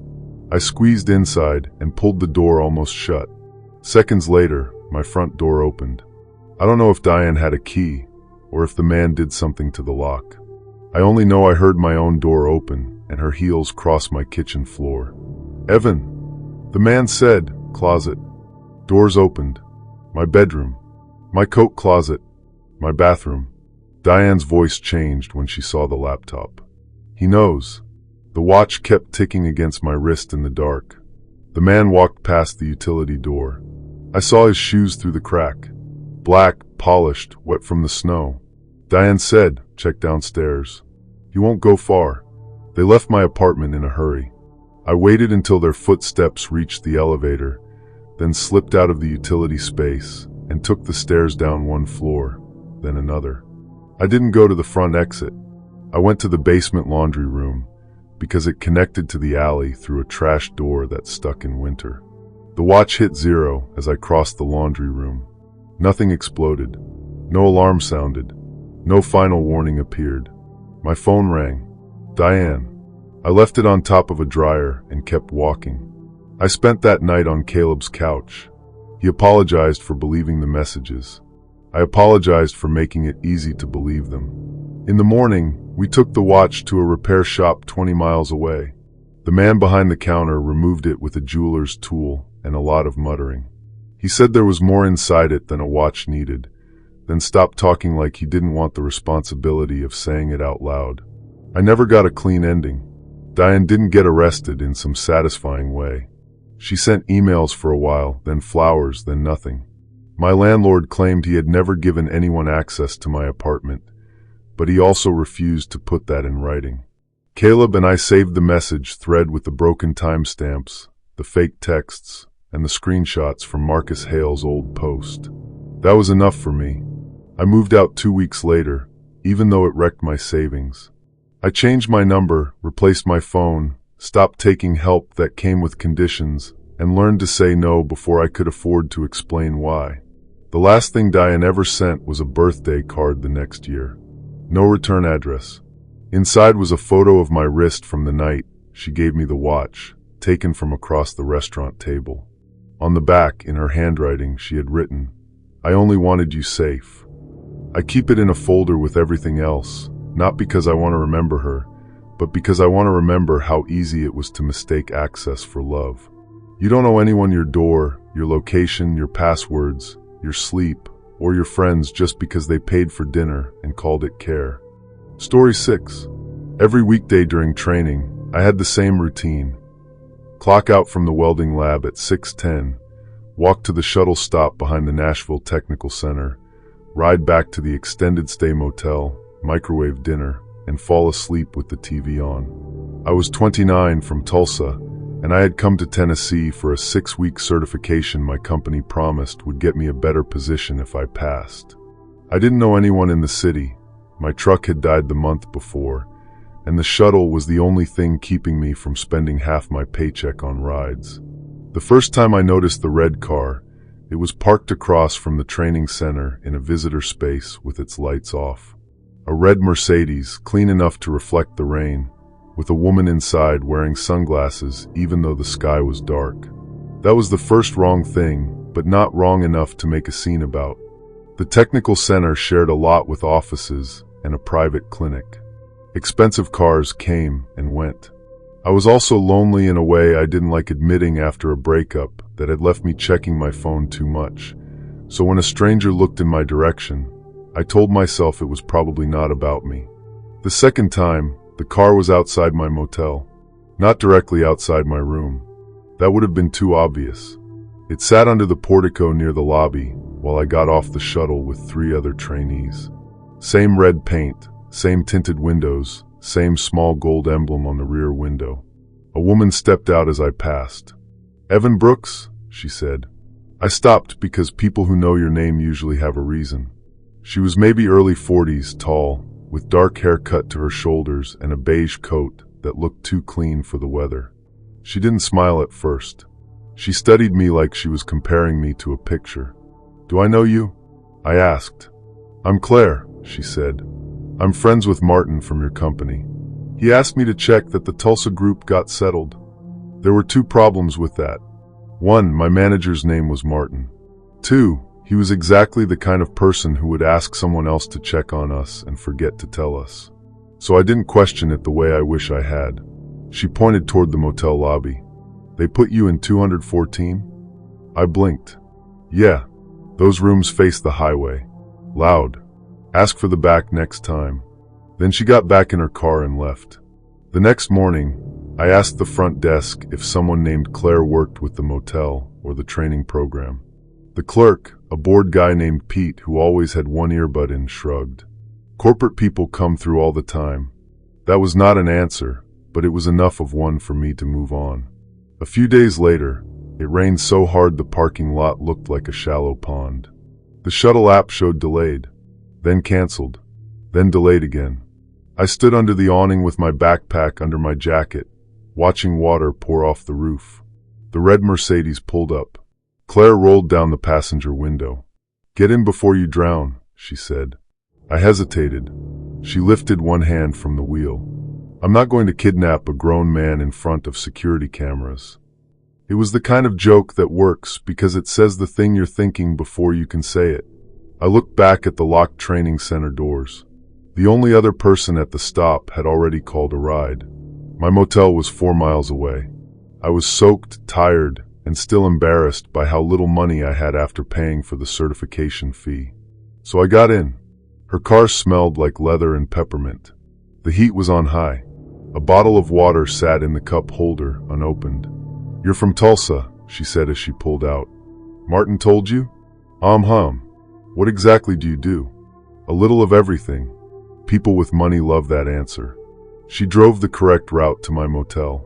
She asked normal questions at first. How long was training? Did I like Nashville? Was the company paying for meals? Then she said, "Still afraid of overpasses?" I turned to look at her. "What?" "Sorry," she said. "Martin mentioned your accident." I had been in an accident on an overpass when I was 19. My ex knew that. My brother knew. Martin did not. For the rest of the ride, I kept my answers short. When we reached the motel, she unlocked the doors and said, "You don't have to be suspicious of everyone, Evan." I hadn't told her I was suspicious. The next week, Claire became part of the edges of my routine. She was never waiting right at the shuttle stop. She would be in the coffee shop lot across the street, or parked near the gas station by the motel, or driving past as I walked to the vending machines.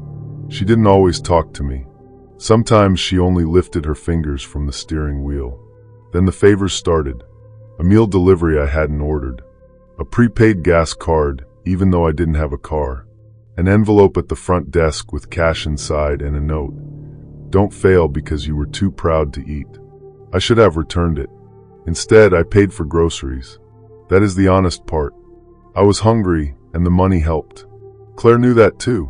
One night, she took me to dinner at a place with white tablecloths and candles in glass jars.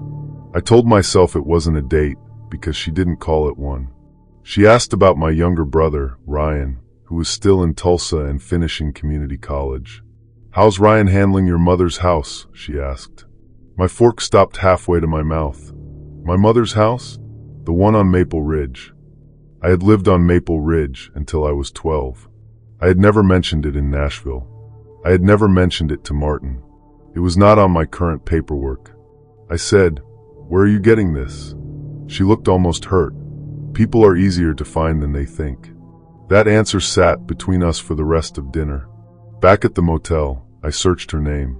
Claire Whitaker, Nashville. There were plenty of Claire Whitakers. Teachers, realtors, a nurse, a woman who sold handmade soap. None of them were her. I searched the red Mercedes plate number, but the sites that promised information wanted money and looked fake. Then I searched her face the only way I knew how. I described her in words along with Nashville charity events, red Mercedes, beige coat, dark hair. It was clumsy and took nearly an hour. Finally, I found a photo in an old article from the Nashville Ledger. The woman in the picture stood beside a hospital donor wall, smiling with a group of people. Same face. Same hair, a little shorter. The caption identified her as Claire Whitaker, local philanthropist. The article was from 10 years earlier. The next result was an obituary. Claire Whitaker, age 42, survived by no children, remembered for her work with the same hospital foundation. The photo attached was the same woman. I sat on the motel bed in the blue TV light, reading the obituary 3 times. I knew people could resemble each other. Sisters, cousins, old photos, bad lighting.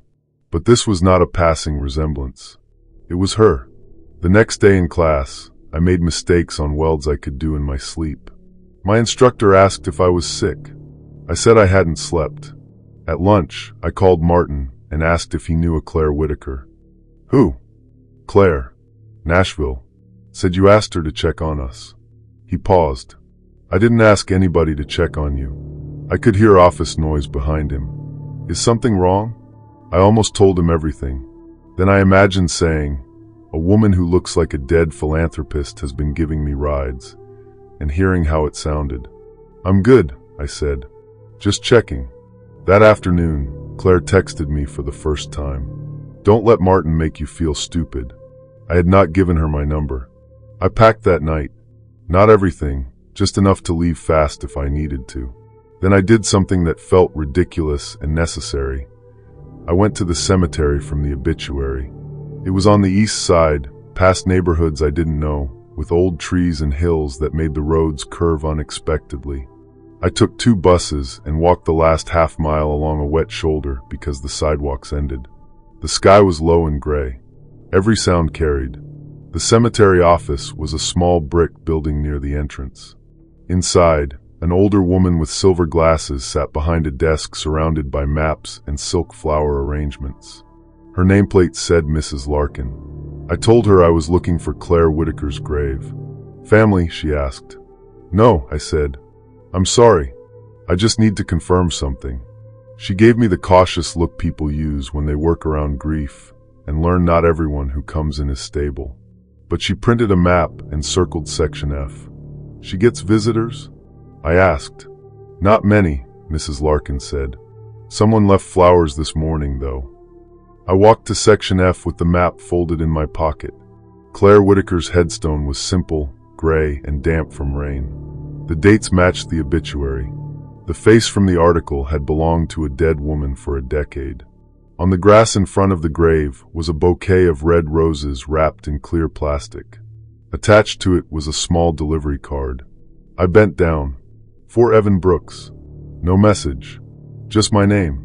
The receipt was still stapled to the plastic sleeve. Most of it was ordinary. Flower shop name, delivery address, date, paid online. Then I saw the requested delivery note. "Place at Whitaker grave before 3 p.m. He comes at 3:20. Do not mention sender." It was 3:14. A car door closed behind me. Not close. Not dramatic. Just the soft, expensive sound of a heavy door shutting somewhere in the cemetery lot. I did not turn around right away. There are moments when fear feels like noise and moments when it makes everything very clean. I could hear rain ticking on the roses. I could hear the road beyond the fence. I could hear my phone buzzing in my pocket. Claire had texted, "You found her." I looked toward the cemetery office instead of the parking lot.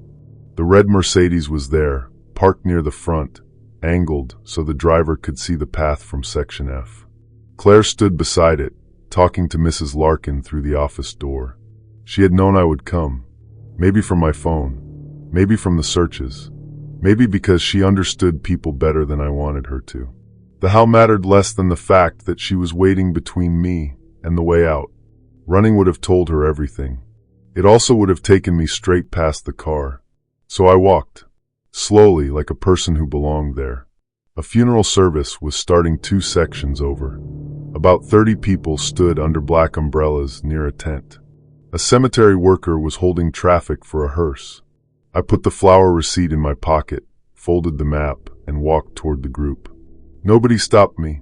Grief makes people avoid eye contact. I stood near the back for maybe 30 seconds, long enough to disappear into dark coats and umbrellas. Claire was still by the office when I glanced over. Mrs. Larkin had gone inside, probably to find some record or answer some question. Claire looked toward Section F, not toward the service. I kept moving with the edge of the group as they shifted around the tent. On the far side, a maintenance cart road curved behind a row of hedges and out to a side gate. I followed it without speeding up. My phone buzzed again and again. I didn't check it. At the side gate, a delivery van was idling with its flashers on. The driver was carrying a stack of boxes toward the office, and the gate was open. I walked out. At the first gas station I found, I called a cab from the cashier's phone and paid cash. I had never done that before. It made me feel paranoid and old-fashioned. It also got me back to the motel without the red Mercedes following the route from my phone. I checked out that evening. Pete at the front desk said, "Leaving early?" "Family thing." He handed me my receipt, then frowned at his computer. "Your friend asked if we could hold your room through tomorrow." "What friend?" "The lady with the red car." I asked him what name she gave. He clicked around. "Not Claire. It says Marissa Vale." He turned the monitor slightly before he realized he probably shouldn't. The note on my reservation said, "Guest anxious. Do not release room change details by phone. Friend will transport Friday morning." Transport. Not pick up. Not drive. Transport. I took a picture of the screen before Pete could stop me. He looked uncomfortable then. "Man, I thought she was with your company." "So did I." I left through the lobby while a youth hockey team was checking in, parents and kids everywhere, bags and sticks blocking the doors. For once, a crowd felt useful. I got into the cab in the middle of all that noise and kept my head down until we reached the bus station. Claire called 7 times before midnight. Then she texted from a new number. "You were doing so well." I changed my number when I got back to Tulsa. I told Martin enough to get transferred out of the Nashville program and finished my certification months later in Dallas. I deleted every app one didn't recognize, stopped plugging my phone into anyone else's car, and I don't accept rides unless I requested them through the company account myself. Mrs. Larkin mailed me a copy of the flower receipt because I asked. She included a short note saying the woman who came to the office that day had asked whether the young man from Oklahoma seemed upset. Mrs. Larkin wrote, "I did not give her any information, but she already appeared to know it. That receipt is the only solid thing I have. My name, the grave, the time I arrived before I arrived. A dead woman's name used by someone with her face, or close enough to make me doubt my own eyes." 2 years later, my brother Ryan called me from a gas station outside Tulsa during a thunderstorm. He sounded annoyed at first. "Did you tell some lady to check on me?" he asked. I sat down before I answered. "What lady?" "Older. Red car. Said she knew you from Nashville." I told him to walk back inside the gas station and hand the phone to the clerk. I said it so sharply that he didn't argue. The woman left before police got there, and Ryan never saw her again. He still thinks I overreacted. Maybe I did, but I have learned that your body can notice a locked door before your mind finds the key. Sometimes the explanation comes too late to help you. Sometimes the only smart thing is to leave while the person watching you still thinks you are confused. Story 7. The first time I saw the woman with the black card, it was a little after 11:30 on a Thursday night outside a closed florist in Buckhead, Atlanta, and I was 23, wearing a DoorDash jacket that smelled like fries and rain. My name is Marcus Reed. I was taking classes part-time at Georgia State and delivering food at night because rent did not care that I was tired. I was alone because my roommate had the flu and I had picked up his shift on the app, and the first strange thing was how the woman waved me down like she already knew I was coming. She stood beside a pearl-white Mercedes with its hazard lights blinking against the wet pavement. She looked like she belonged in the lobby of one of those hotels where the valet does not look surprised by anything. Camel coat, neat hair, gold earrings, no panic in her face. My first thought was that she had mistaken me for roadside assistance. My second thought was that if I ignored her, I would feel like trash for the rest of the night. That was my weakness back then. I liked being useful. I liked when people looked relieved to see me. "Excuse me," she said, stepping close enough that I could smell her perfume over the rain. "My phone died. Could I borrow yours for one call?" I had a pickup getting cold in the insulated bag, but the restaurant was only a block away. I gave her my phone and stood beside the car while she dialed. She did not turn away like most people do when they make a private call. She looked straight at me while it rang. "No answer," she said after maybe 10 seconds. Then she smiled. "You work late, Marcus?" I figured she saw my name on the delivery app notification that popped up on my screen. That explained it, even though she said it like we had met before. "Yeah," I said. "Most nights." She handed the phone back and asked if I could wait with her until her driver arrived. Not a tow truck. Her driver. She said it like people just had drivers tucked somewhere nearby. I told her I had an order to deliver. "Of course," she said, and then she took a $100 bill from a small black clutch and held it out between two fingers. "For the trouble." I did not want to take it. Then I thought about the power bill sitting unpaid in my email, and I took it. Her driver came 10 minutes later in a black Escalade. I remember the plate because it started with CVD, and I made the dumb joke in my head that it looked like covered. The driver never got out. He pulled up behind the Mercedes, and the woman leaned toward me. "You're kind," she said. "That's rare." I laughed awkwardly because I did not know what to do with rich person compliments. She asked if she could save my number in case she ever needed a delivery directly, not through an app. I told her I was not really supposed to do that. She said she understood. Then she asked again without asking, just holding my eyes in that calm way. I let her type her name into my phone. She saved herself as Vivian. The next morning, she texted me before I was fully awake. "Marcus, I hope I didn't inconvenience you. I'd like to repay the kindness properly." I told her the cash was more than enough.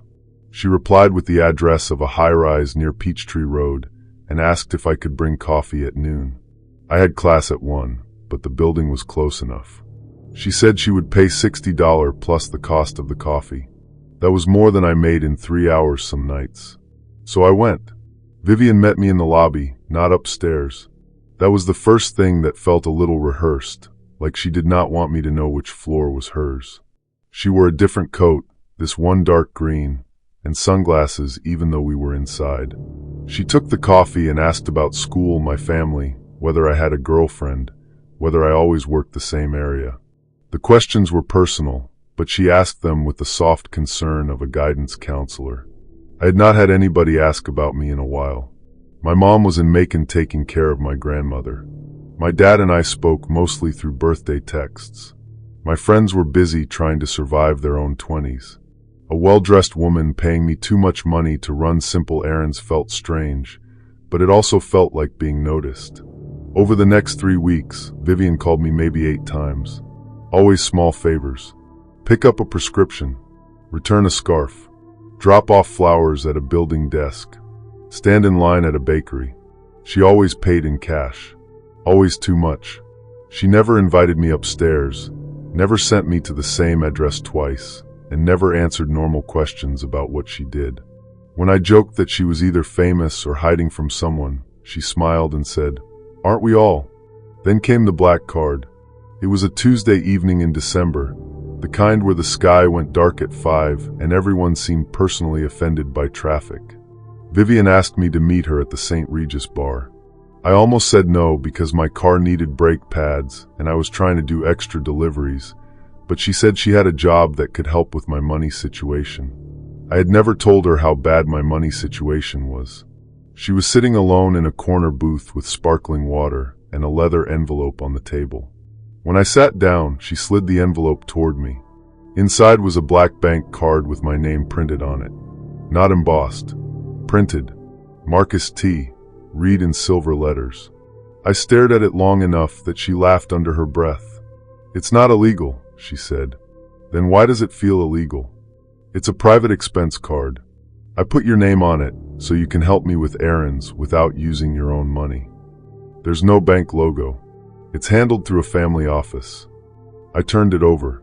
There was no customer service number. No magnetic strip. Just a small silver chip and a signature panel with nothing on it. "I don't know," I said. Vivian leaned back, patient. "Use it for my errands. If you need gas or food while helping me, use it for that too. It has no spending limit, but don't be silly." I should have handed it back. But I had $27 in checking, one tire losing air, and an economics textbook I had been pretending I did not need. I told myself wealthy people had weird banking. I told myself I had done enough deliveries to rich neighborhoods to know that normal rules stopped applying after a certain tax bracket. The first time I used the card was at a Shell station on Piedmont. I bought gas, a bottle of water, and a pack of gum. The card did not beep or ask for a PIN. The cashier frowned at the receipt when it printed, tore off the store copy, and stared at the bottom. "What kind of card is that?" he asked. "Company card," I said. He handed me the receipt. The total showed $46.18, but underneath that, in smaller print, it said, "Balance paid by H. Langford." I did not know anyone named H. Langford. I almost asked the cashier, but a line was forming behind me, and he had already moved on. I folded the receipt into my pocket and drove away. That night, Vivian asked me to pick up a boxed dinner from a restaurant in Midtown. I used the card. The receipt said, "Balance paid by Sophia Mel." The next morning, I saw the restaurant on the local news. Kitchen fire overnight. No one died, but 2 employees were treated for smoke inhalation. I remember standing in my apartment with one shoe on, watching footage of the front windows blackened from smoke. I thought about the receipt in my pocket, then felt stupid. Restaurants have fires. Receipts print weird. None of it meant anything together. A few days later, Vivian told me to buy myself something nice. Her words. I thought she meant lunch. She corrected me and said I looked like I needed decent shoes. "Winter rain will ruin those," she said, glancing at my sneakers. I was embarrassed. That was another thing she was good at. Making embarrassment feel like permission. I went to a shoe store in Lenox Square and bought a pair of black waterproof boots that cost $189. The sales guy, a thin man with silver rings on 3 fingers, was friendly until I used the card. His smile changed while the receipt printed. He looked at the card, then at me, then at the card again. "Where'd you get this?" he asked. "Work." "What kind of work?" I lied and said courier. He folded the receipt so I could not see the bottom and slid it into the box. That night, Vivian called and asked if I liked the boots. "How'd you know I bought them?" I asked. "The card tells me." Of course it did. That was the whole point of company cards. 2 days later, I went back to that store to exchange the boots for a half size up. The doors were locked during business hours. A neighboring employee said the manager had not shown up and nobody could reach him. I did not exchange the boots. After that, I started keeping every receipt. Gas, balance paid by H. Langford. Dinner, Sophia Mel. Boots, Daniel Worth. A pharmacy purchase Vivian requested, Ellen Rook. Coffee, M. Talbot. No names repeated. No bank name. No authorization code that looked normal. Just a printed name at the bottom, like a signature from someone not there. I searched the names one night instead of studying. Harlan Langford had died in a house fire in Marietta 6 months earlier. Sophia Mell was a missing college student from Athens. Daniel Worth had owned a boutique shoe store in Buckhead and had been reported missing by his sister. Ellen Rook was harder to find, but I eventually found an obituary for an Eleanor Rook in Decatur. Talbot led me to a news article about a man named Miles Talbot, a private accountant found dead in his car 2 years before. I closed my laptop and sat very still. There are moments when your brain does not accept what your eyes put in front of it. It tries to make the facts rearrange themselves into something normal. Fraud. Coincidence. Some stolen identity scheme. Vivian was using dead people's names to pay for things. That was bad enough. That was real enough. Then Vivian texted me. "Are you awake?" I did not answer. Another message came through. "Bring the card tomorrow. We should talk." I had not told her anything. I had not called anyone. I had only searched names on my laptop in my apartment. Still, she knew. The next day I skipped class and drove to my cousin Andre's apartment in East Point. I told him part of it, not everything, because saying the whole thing out loud made me sound like I had been awake for 3 days. I told him a rich woman had given me a shady card, and I thought it was connected to stolen identities. He told me to cut it up. "I tried," I said. He looked at me over his cereal bowl. "What you mean, tried?" The night before, I had taken kitchen scissors to the card. They barely scratched it.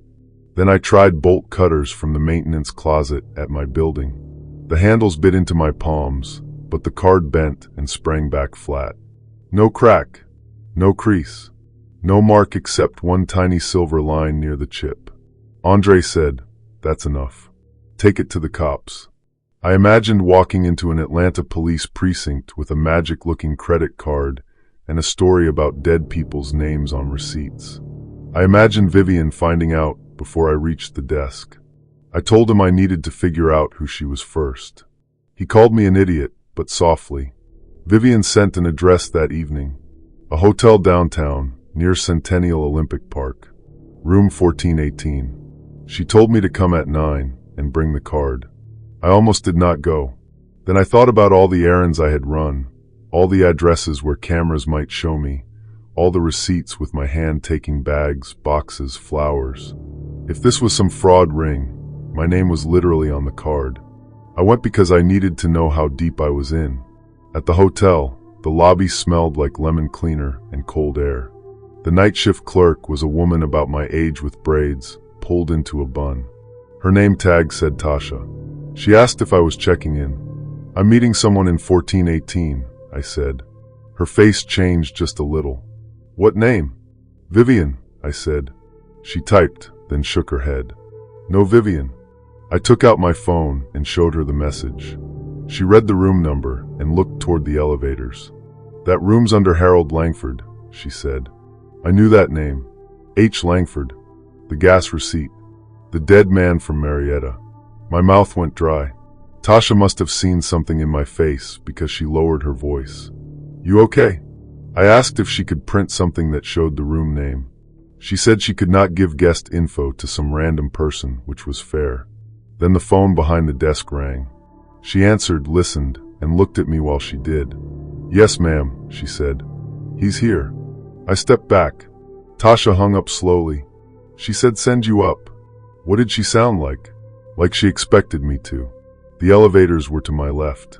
The front doors were behind me. There were people in the lobby, but not enough. A man reading a newspaper.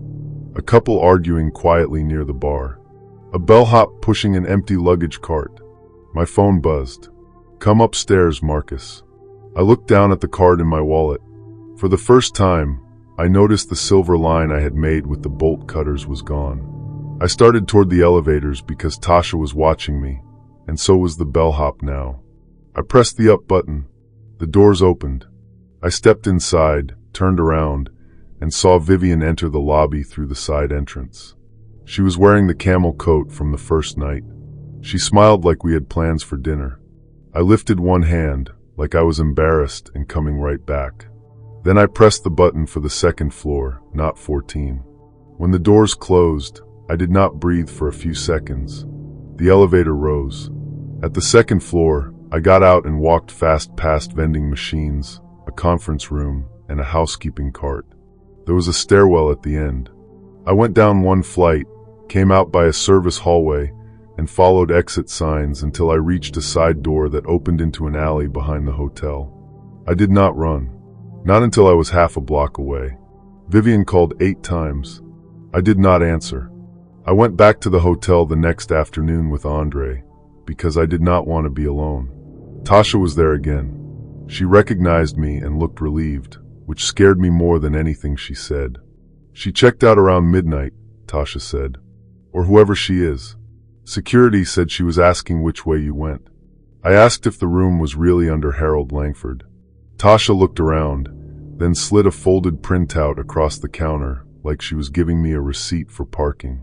It was not a full record, just a registration slip she had reprinted and marked with a pen. Guest name, Harold M. Langford. Under payment details, the last 4 digits matched nothing on my card. Under notes, there was one sentence typed into the system. Messenger arrives 9 p.m. Send up alone. Tasha said, I'm not supposed to show you this. I said, why are you? Because he died before I started working here, she said. I looked him up after you left. I left the black card and the phone Vivian had been texting in a hotel envelope on the lobby counter. I wrote, found property on it. Then I walked out with Andre and never checked if anyone claimed it. For 2 months, nothing happened. I quit delivery apps. I changed my number. I sold my car to a mechanic for less than it was worth and moved to a cheaper place near my aunt in Macon. I told myself it was fraud, and I had gotten out before it turned into charges I could not explain. Then in February, I bought groceries with my regular debit card at a Kroger near my new apartment. The cashier handed me the receipt, and I almost threw it away without looking. At the bottom, under the total, there was a line that did not belong. Balance paid by Marcus T. Reed. I checked my wallet in the parking lot. The black card was not there. I checked again when I got home. Every pocket, every drawer, under the car seat. Nothing. That should have made me feel better. It did not, because the receipt showed one more line beneath my name, printed in the same small letters as all the others. Pending item, 1 life, paid in full. I still have that receipt in a plastic bag inside a shoebox. I do not show it to people unless they already know the story, because by itself it looks like a prank or a printer error. Maybe that is all it is. But I do not work nights anymore. I do not accept private jobs. I do not let strangers compliment me into giving them pieces of my life. Being seen can feel like safety when you are lonely and broke and tired. I learned that attention is just attention. It can warm you up or it can mark you. Story 8. The scratch marks were on the inside of the basement door, not the outside. I noticed them before I even knew where I was, standing barefoot in a hallway of a house that was too large to be quiet, with mud between my toes and the taste of medicine at the back of my throat. I was 26 then, working as a junior claims adjuster in Philadelphia, and I had moved into Claire Donnelly's house outside New Hope because my lease ended the same week my car transmission failed. I was alone in that house most nights because Claire traveled for her nonprofit board meetings, and the first wrong thing was a housekeeper named Marta whispering, "Never sleep after midnight," like she was telling me where the towels were kept. Claire was 51, polished, warm in public, and very good at making help feel like affection. We had met at a charity event where my company had a table, and the thing between us started in a way I still have trouble explaining without making myself sound shallow. She was interested. She listened. She knew when my mother was sick and sent flowers. She noticed when I stopped ordering lunch at work and sent me gift cards by accident. I was embarrassed about needing help, and she made help feel classy. By the time she offered me the guest suite, I was tired of pretending I was fine. Her house was a stone place on 3 wooded acres, with a long driveway, security lights, and rooms nobody used. It had a library with a rolling ladder, a kitchen bigger than my old apartment, and a locked basement door at the end of a back hallway. Claire said the basement held wine and storage and boring house equipment. Marta lived in a small apartment over the detached garage.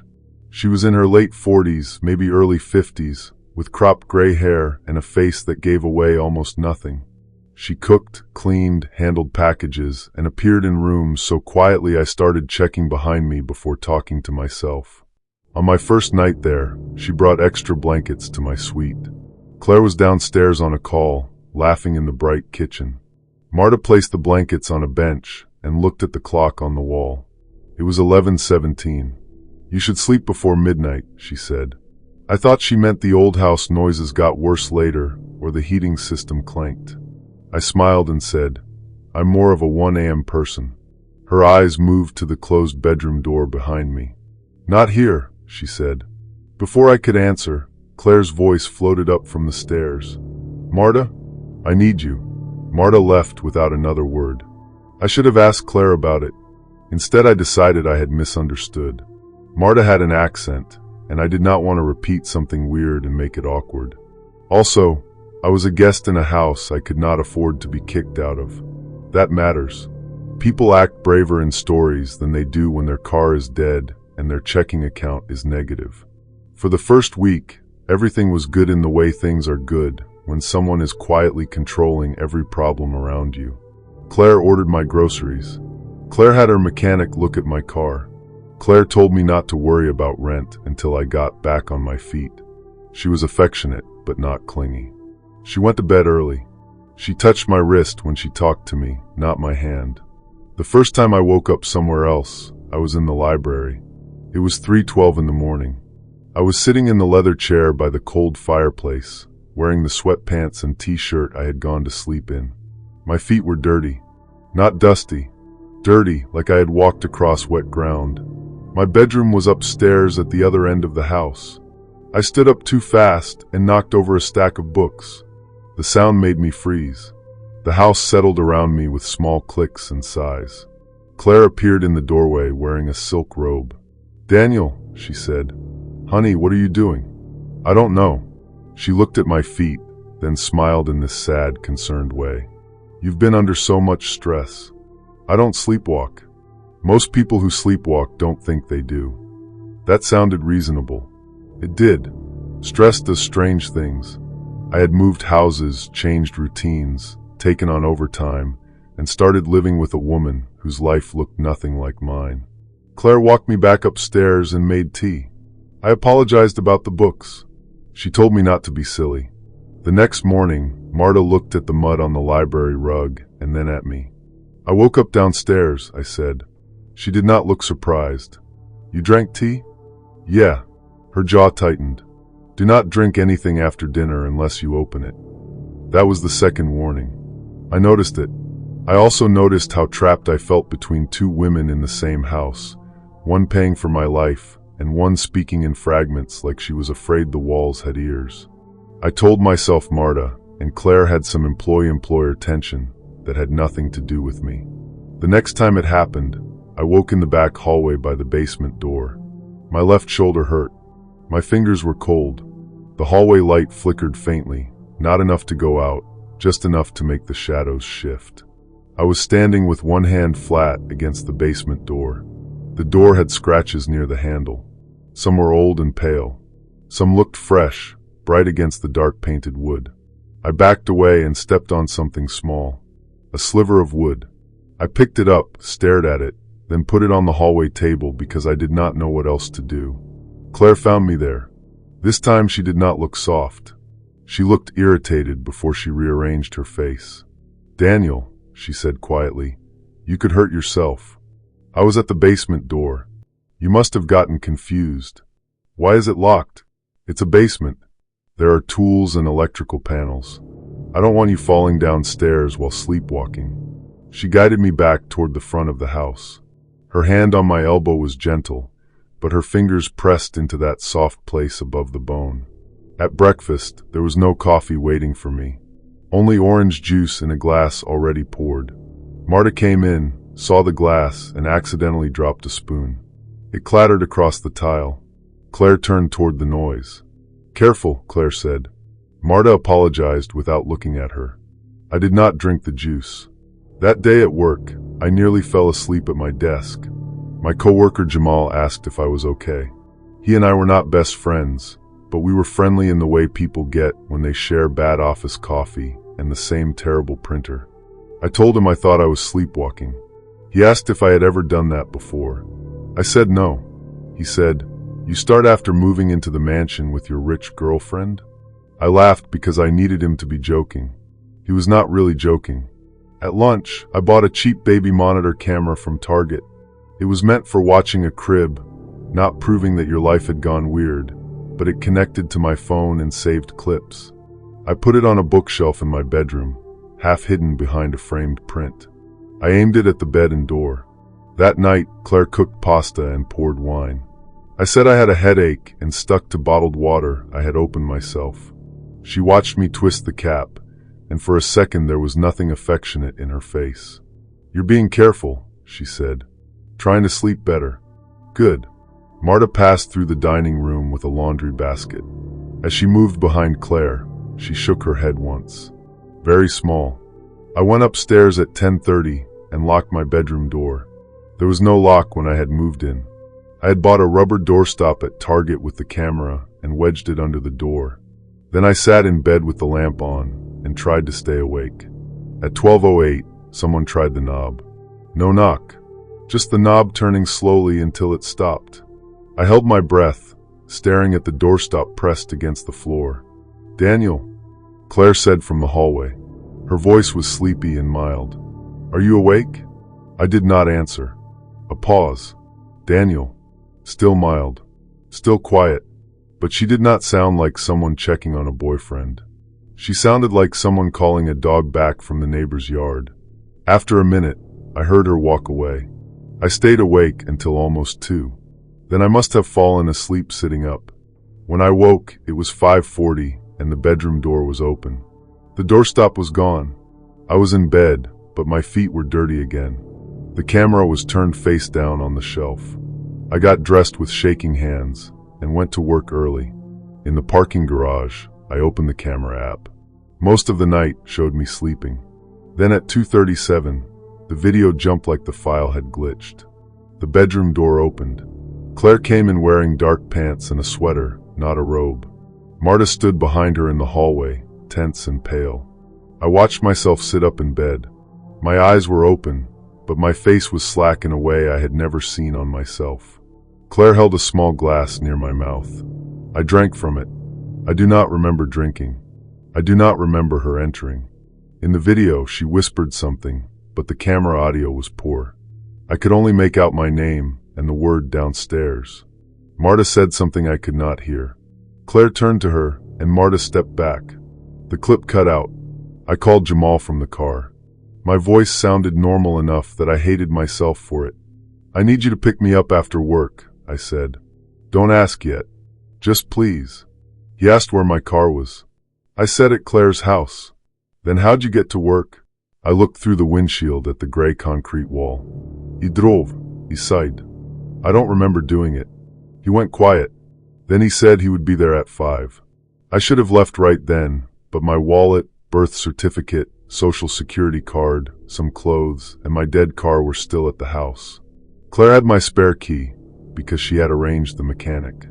I had enough money for maybe 2 nights in a motel. Leaving sounds simple until you picture the practical pieces. I made one bad decision, but not a careless one. I decided to go back once, while Claire was supposed to be at a board dinner, grab my documents in a bag and get out. Jamal followed me in his car. He parked down the road near a mailbox cluster because I did not want Claire seeing him on the driveway camera.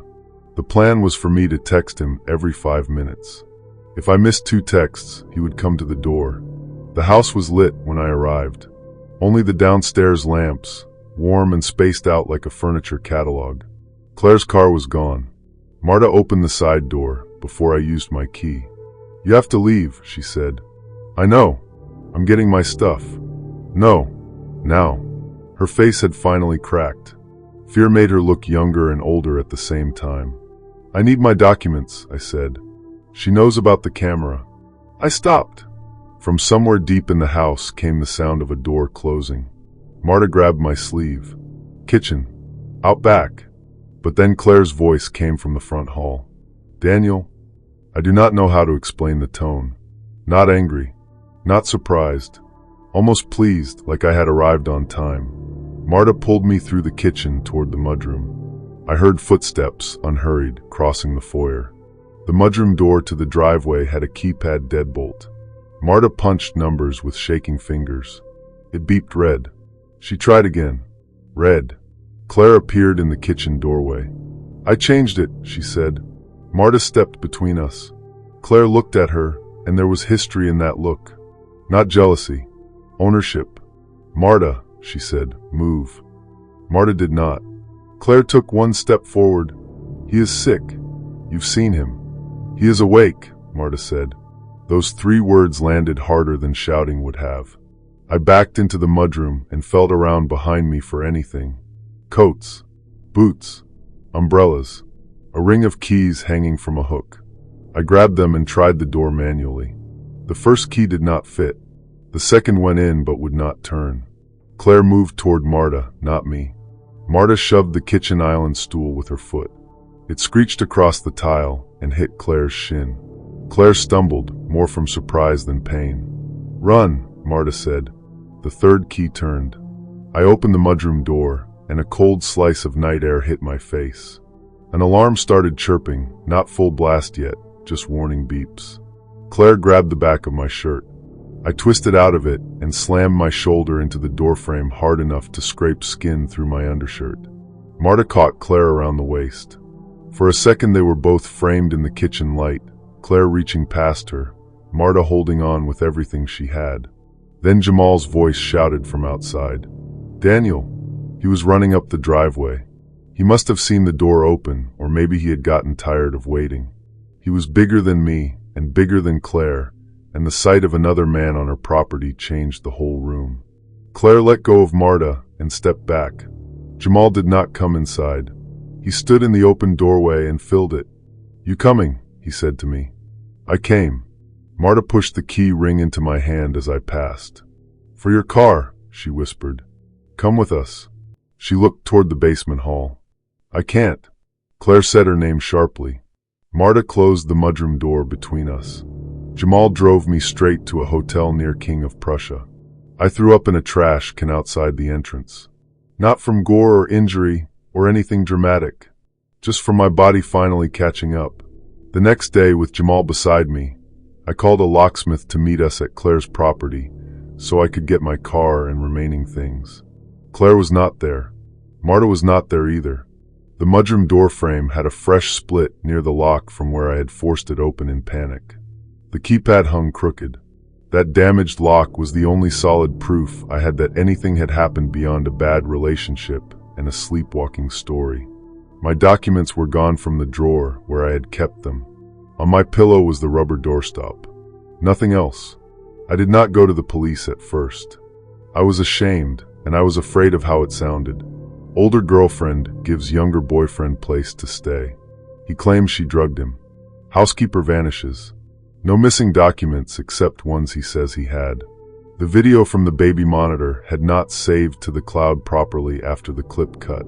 All I had was a corrupted file, a broken door, and Jamal's account of seeing me run out shirtless and half sick. Jamal made me go to urgent care. They could not prove much by then, but they told me not to accept food or drink from Claire, as if that was still something I needed to be told. I moved into Jamal's spare room for 3 months. I changed my phone number. I froze my credit. I stopped dating anyone who treated my problems like openings they could step into.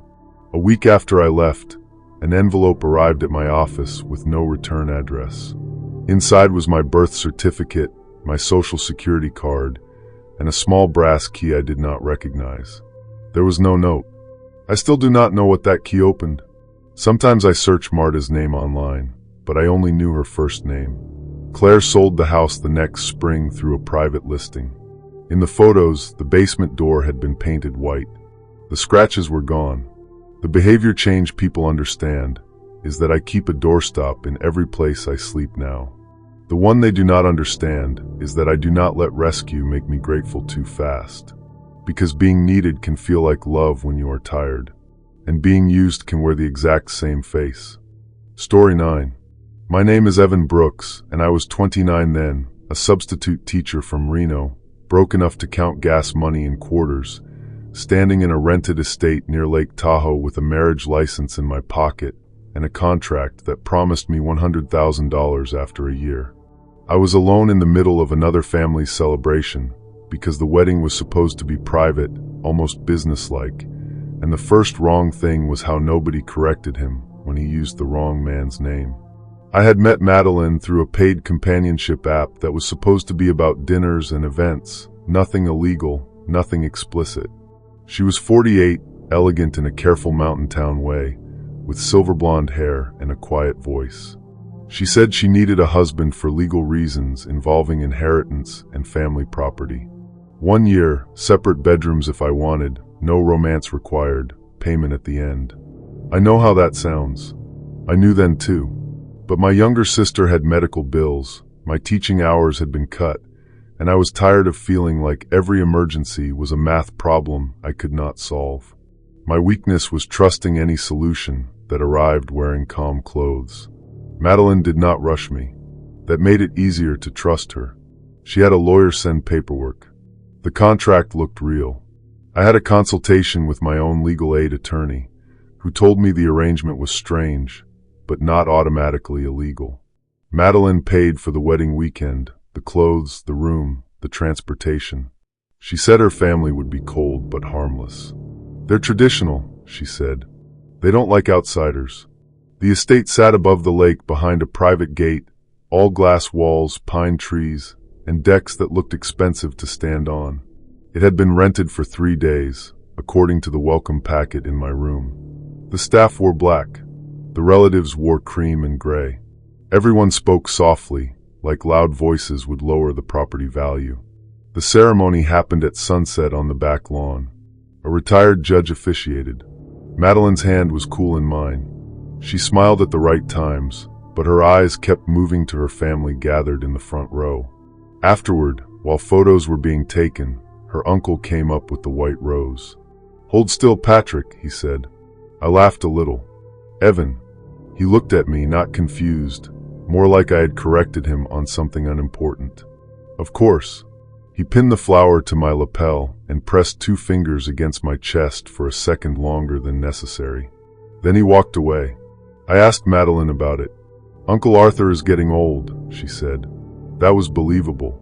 People mix up names at weddings all the time. I had subbed in classrooms where students called me every male teacher's name in the building.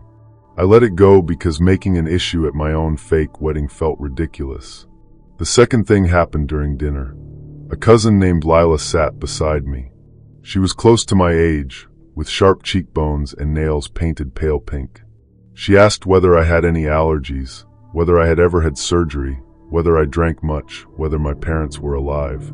She asked like she was making conversation, but the questions came too neatly. I said, "You studying medicine or something?" She smiled. "Family habit." Madeline heard and touched my knee under the table. Not affectionate. Warning.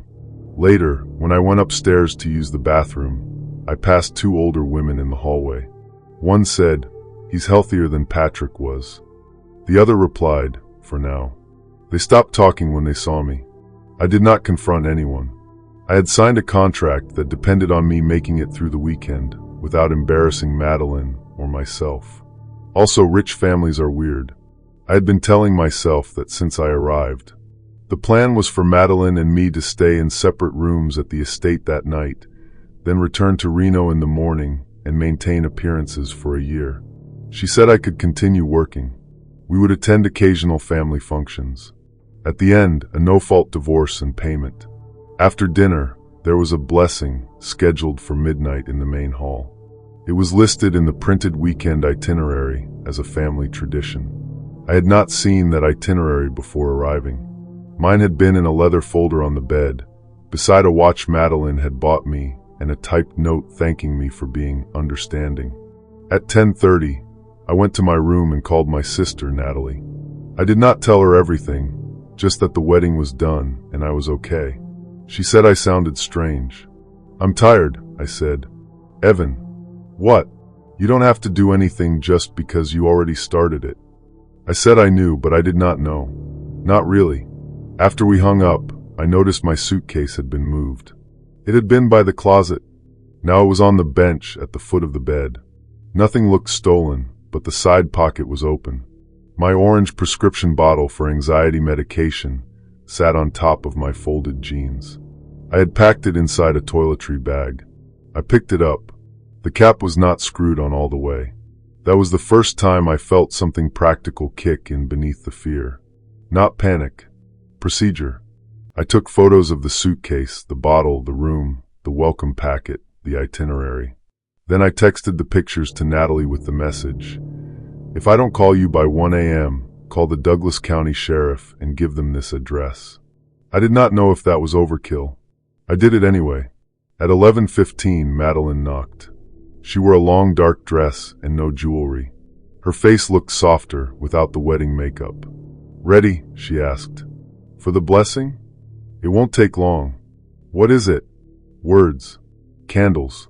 My family feeling important." I wanted to ask about Patrick, about my medication, about the relatives. Instead I said, "I need 5 minutes." Her eyes moved past me into the room, checking something. Then she nodded. "Don't be late." When she left, I opened the room's desk drawers. Nothing. Closet. Nothing. Nightstand. A Bible, a flashlight, a charging cable. Under the bed, dust and a dropped earring back. Then I saw the binder. It was on the top shelf of the closet, pushed behind extra blankets, black spine turned inward. Not hidden well, but hidden from someone who was not looking. The front cover had no title. Inside were plastic sleeves, tabs, printed pages. The first tab said Brooks, Evan M. My full name, my date of birth, my social security number, my sister's name, my mother's maiden name, my medical history, including records I had only given to the app for verification and to Madeline's lawyer for the contract. The next page was a schedule. 11:45, escort EB to hall. 11:52, confirm phone removed. 12 o'clock, begin blessing. 12:07, wine. 12:15, signature transfer. 12:20, rest period. 12:45, move to East Room if needed. The next tab said Patrick Halloran. There were photos of a man about my age with tired eyes. A marriage certificate. A death certificate dated 1 year after the wedding. Natural causes. Another tab. Robert Klein. Same kind of documents. Married to Madeline. Dead 1 year later. Natural causes. Another. Anthony Wells. My hands went cold, but I kept turning pages. At the back of the binder, there was a beneficiary change form for a life insurance policy I had not opened. My signature was on it. It was not my signature. My phone buzzed. "Madeline, we're waiting." I took photos until my phone's storage warning flashed. Then I slid the binder back exactly as I found it. The easiest thing would have been to run. But the estate had a gate. I did not have my car. Madeline's driver had brought me. The hallways were full of relatives. My phone battery was at 19%, and I had no idea who among the staff was paid to help the family and who was just catering a creepy wedding. Then I looked out the window. Below my room was the side deck where the catering staff had set up a service station. A bartender in a black vest was stacking glassware. He had made me a soda earlier and joked that rich people weddings were where fun went to be held hostage. His name was TJ. He was not family. I opened the window, but it only cracked 4 inches. Too narrow to climb out. I waved one hand anyway. "TJ," I hissed. He looked up after a second. I held my phone against the screen with the binder photo open and pointed toward the hallway. I must have looked insane. He frowned, then pulled out his own phone.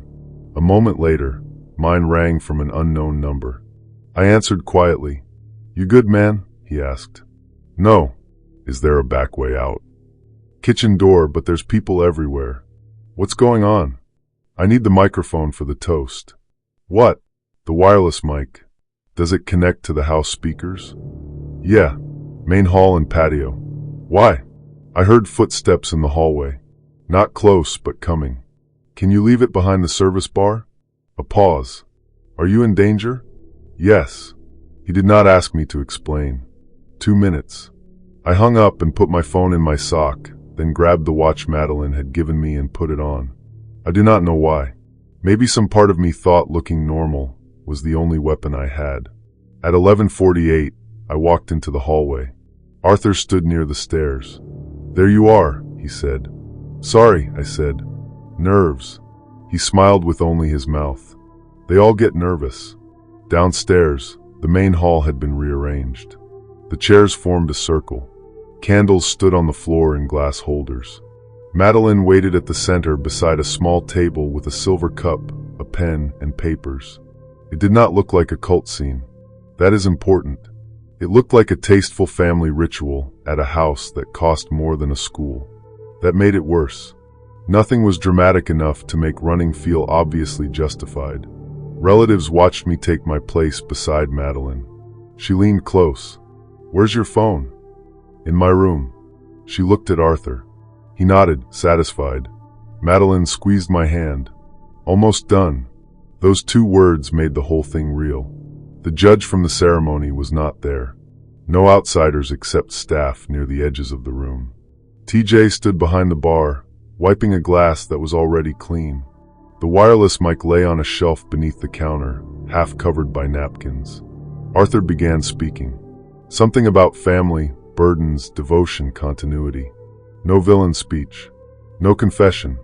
Just formal words that meant nothing and everything, depending on what you already knew. A paper was placed in front of me. Sign where marked, Madeline said. What is it? Final acknowledgement. I signed everything already. This is ceremonial. The pen was heavy, silver, cold. I looked at the circle of faces. Nobody looked excited.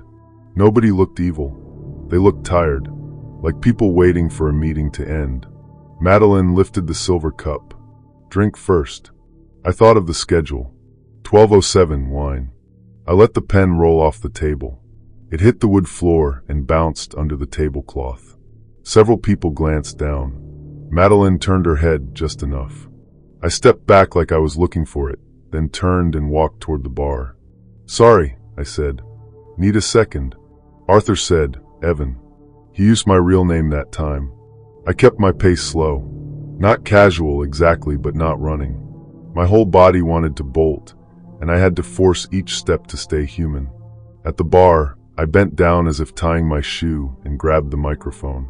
TJ looked at me once, then looked away, giving me the kind of privacy that is actually help. I switched the mic on. A soft thump echoed through the speakers overhead. Every face turned. I said, My name is Evan Brooks. I'm at the Whitcomb Estate rental near Lake Tahoe. I just found a binder upstairs with my social security number, forged insurance papers, and records for 3 men who married Madeline and died. For half a second, nobody moved. Then the room broke. Arthur started toward me. Madeline said my name, calm and sharp. Lila went for the side table, probably the papers. 2 older relatives stood at once, blocking the front doors without seeming to discuss it. But the mic was live through the hall and the patio, and TJ had already lifted his phone. Say it again, he said loudly. So I did. I gave the names. Patrick Halloran, Robert Klein, Anthony Wells. I said the binder was in the upstairs east bedroom closet. I said my sister had photos. I said if anyone touched me, the staff and guests had heard it. Guests. I had not realized there were still non-family people outside on the patio until I heard chairs scraping and voices rising beyond the glass doors. Public does not always save you, but attention from the right people at the right second can change the math. Arthur reached the bar. TJ stepped sideways and dropped an ice bucket between us. It hit the floor with a crash, spilling ice everywhere. Arthur's dress shoe slid. He caught himself on the counter, swearing under his breath. I moved behind the bar and out through the service door into the kitchen. 2 catering women stared at me. One of them opened the back door without asking. I ran into the cold night, across gravel, past a catering van, toward the gate lights. Behind me, the house speakers still carried voices. Madeline saying, "Turn it off." TJ saying, "I don't work for you." Someone yelling for Arthur. At the gate, a staff member was smoking beside a golf cart. I asked him for a ride down the road. I must have looked bad enough because he tossed his cigarette and said, "Get in." We drove until the estate lights disappeared behind the trees. My phone had 11% left. I called Natalie. She was already on the phone with emergency dispatch because she had been watching the minutes. Deputies did come later. They searched the house. The binder was gone. So were the papers from the table.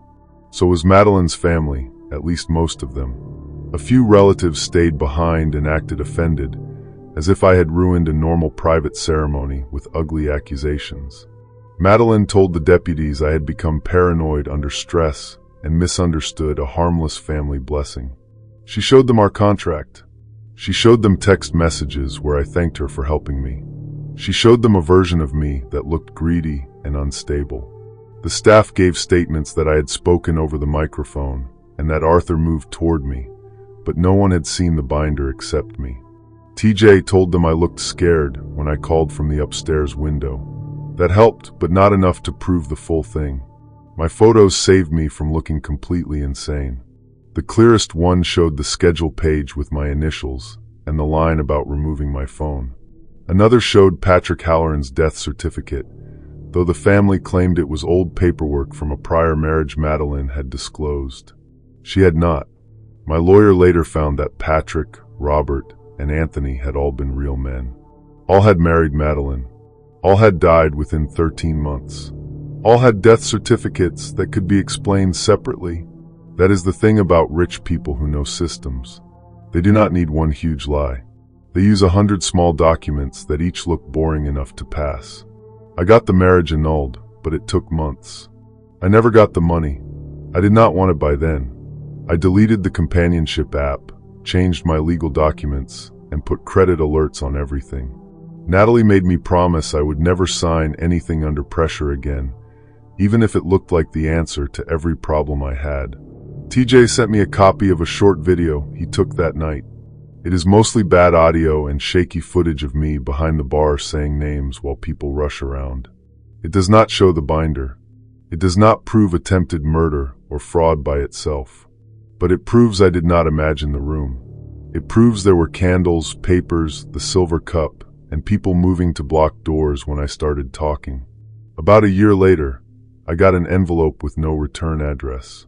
Inside was a white rose, dried flat, and a photocopy of the wedding itinerary. Across the bottom, someone had written Patrick in blue ink and crossed it out. Then they wrote Evan. I gave it to my lawyer. Nothing came of it. I still teach. I still live in Reno. I still check exits when I walk into restaurants, not in a dramatic way, just enough to know what my options are. I do not go to private events without my own car. I do not let someone else hold my phone, just for the ceremony. And I do not confuse desperation with permission anymore. Because when somebody offers to save your life, it is easy to think you owe them access to it. You don't.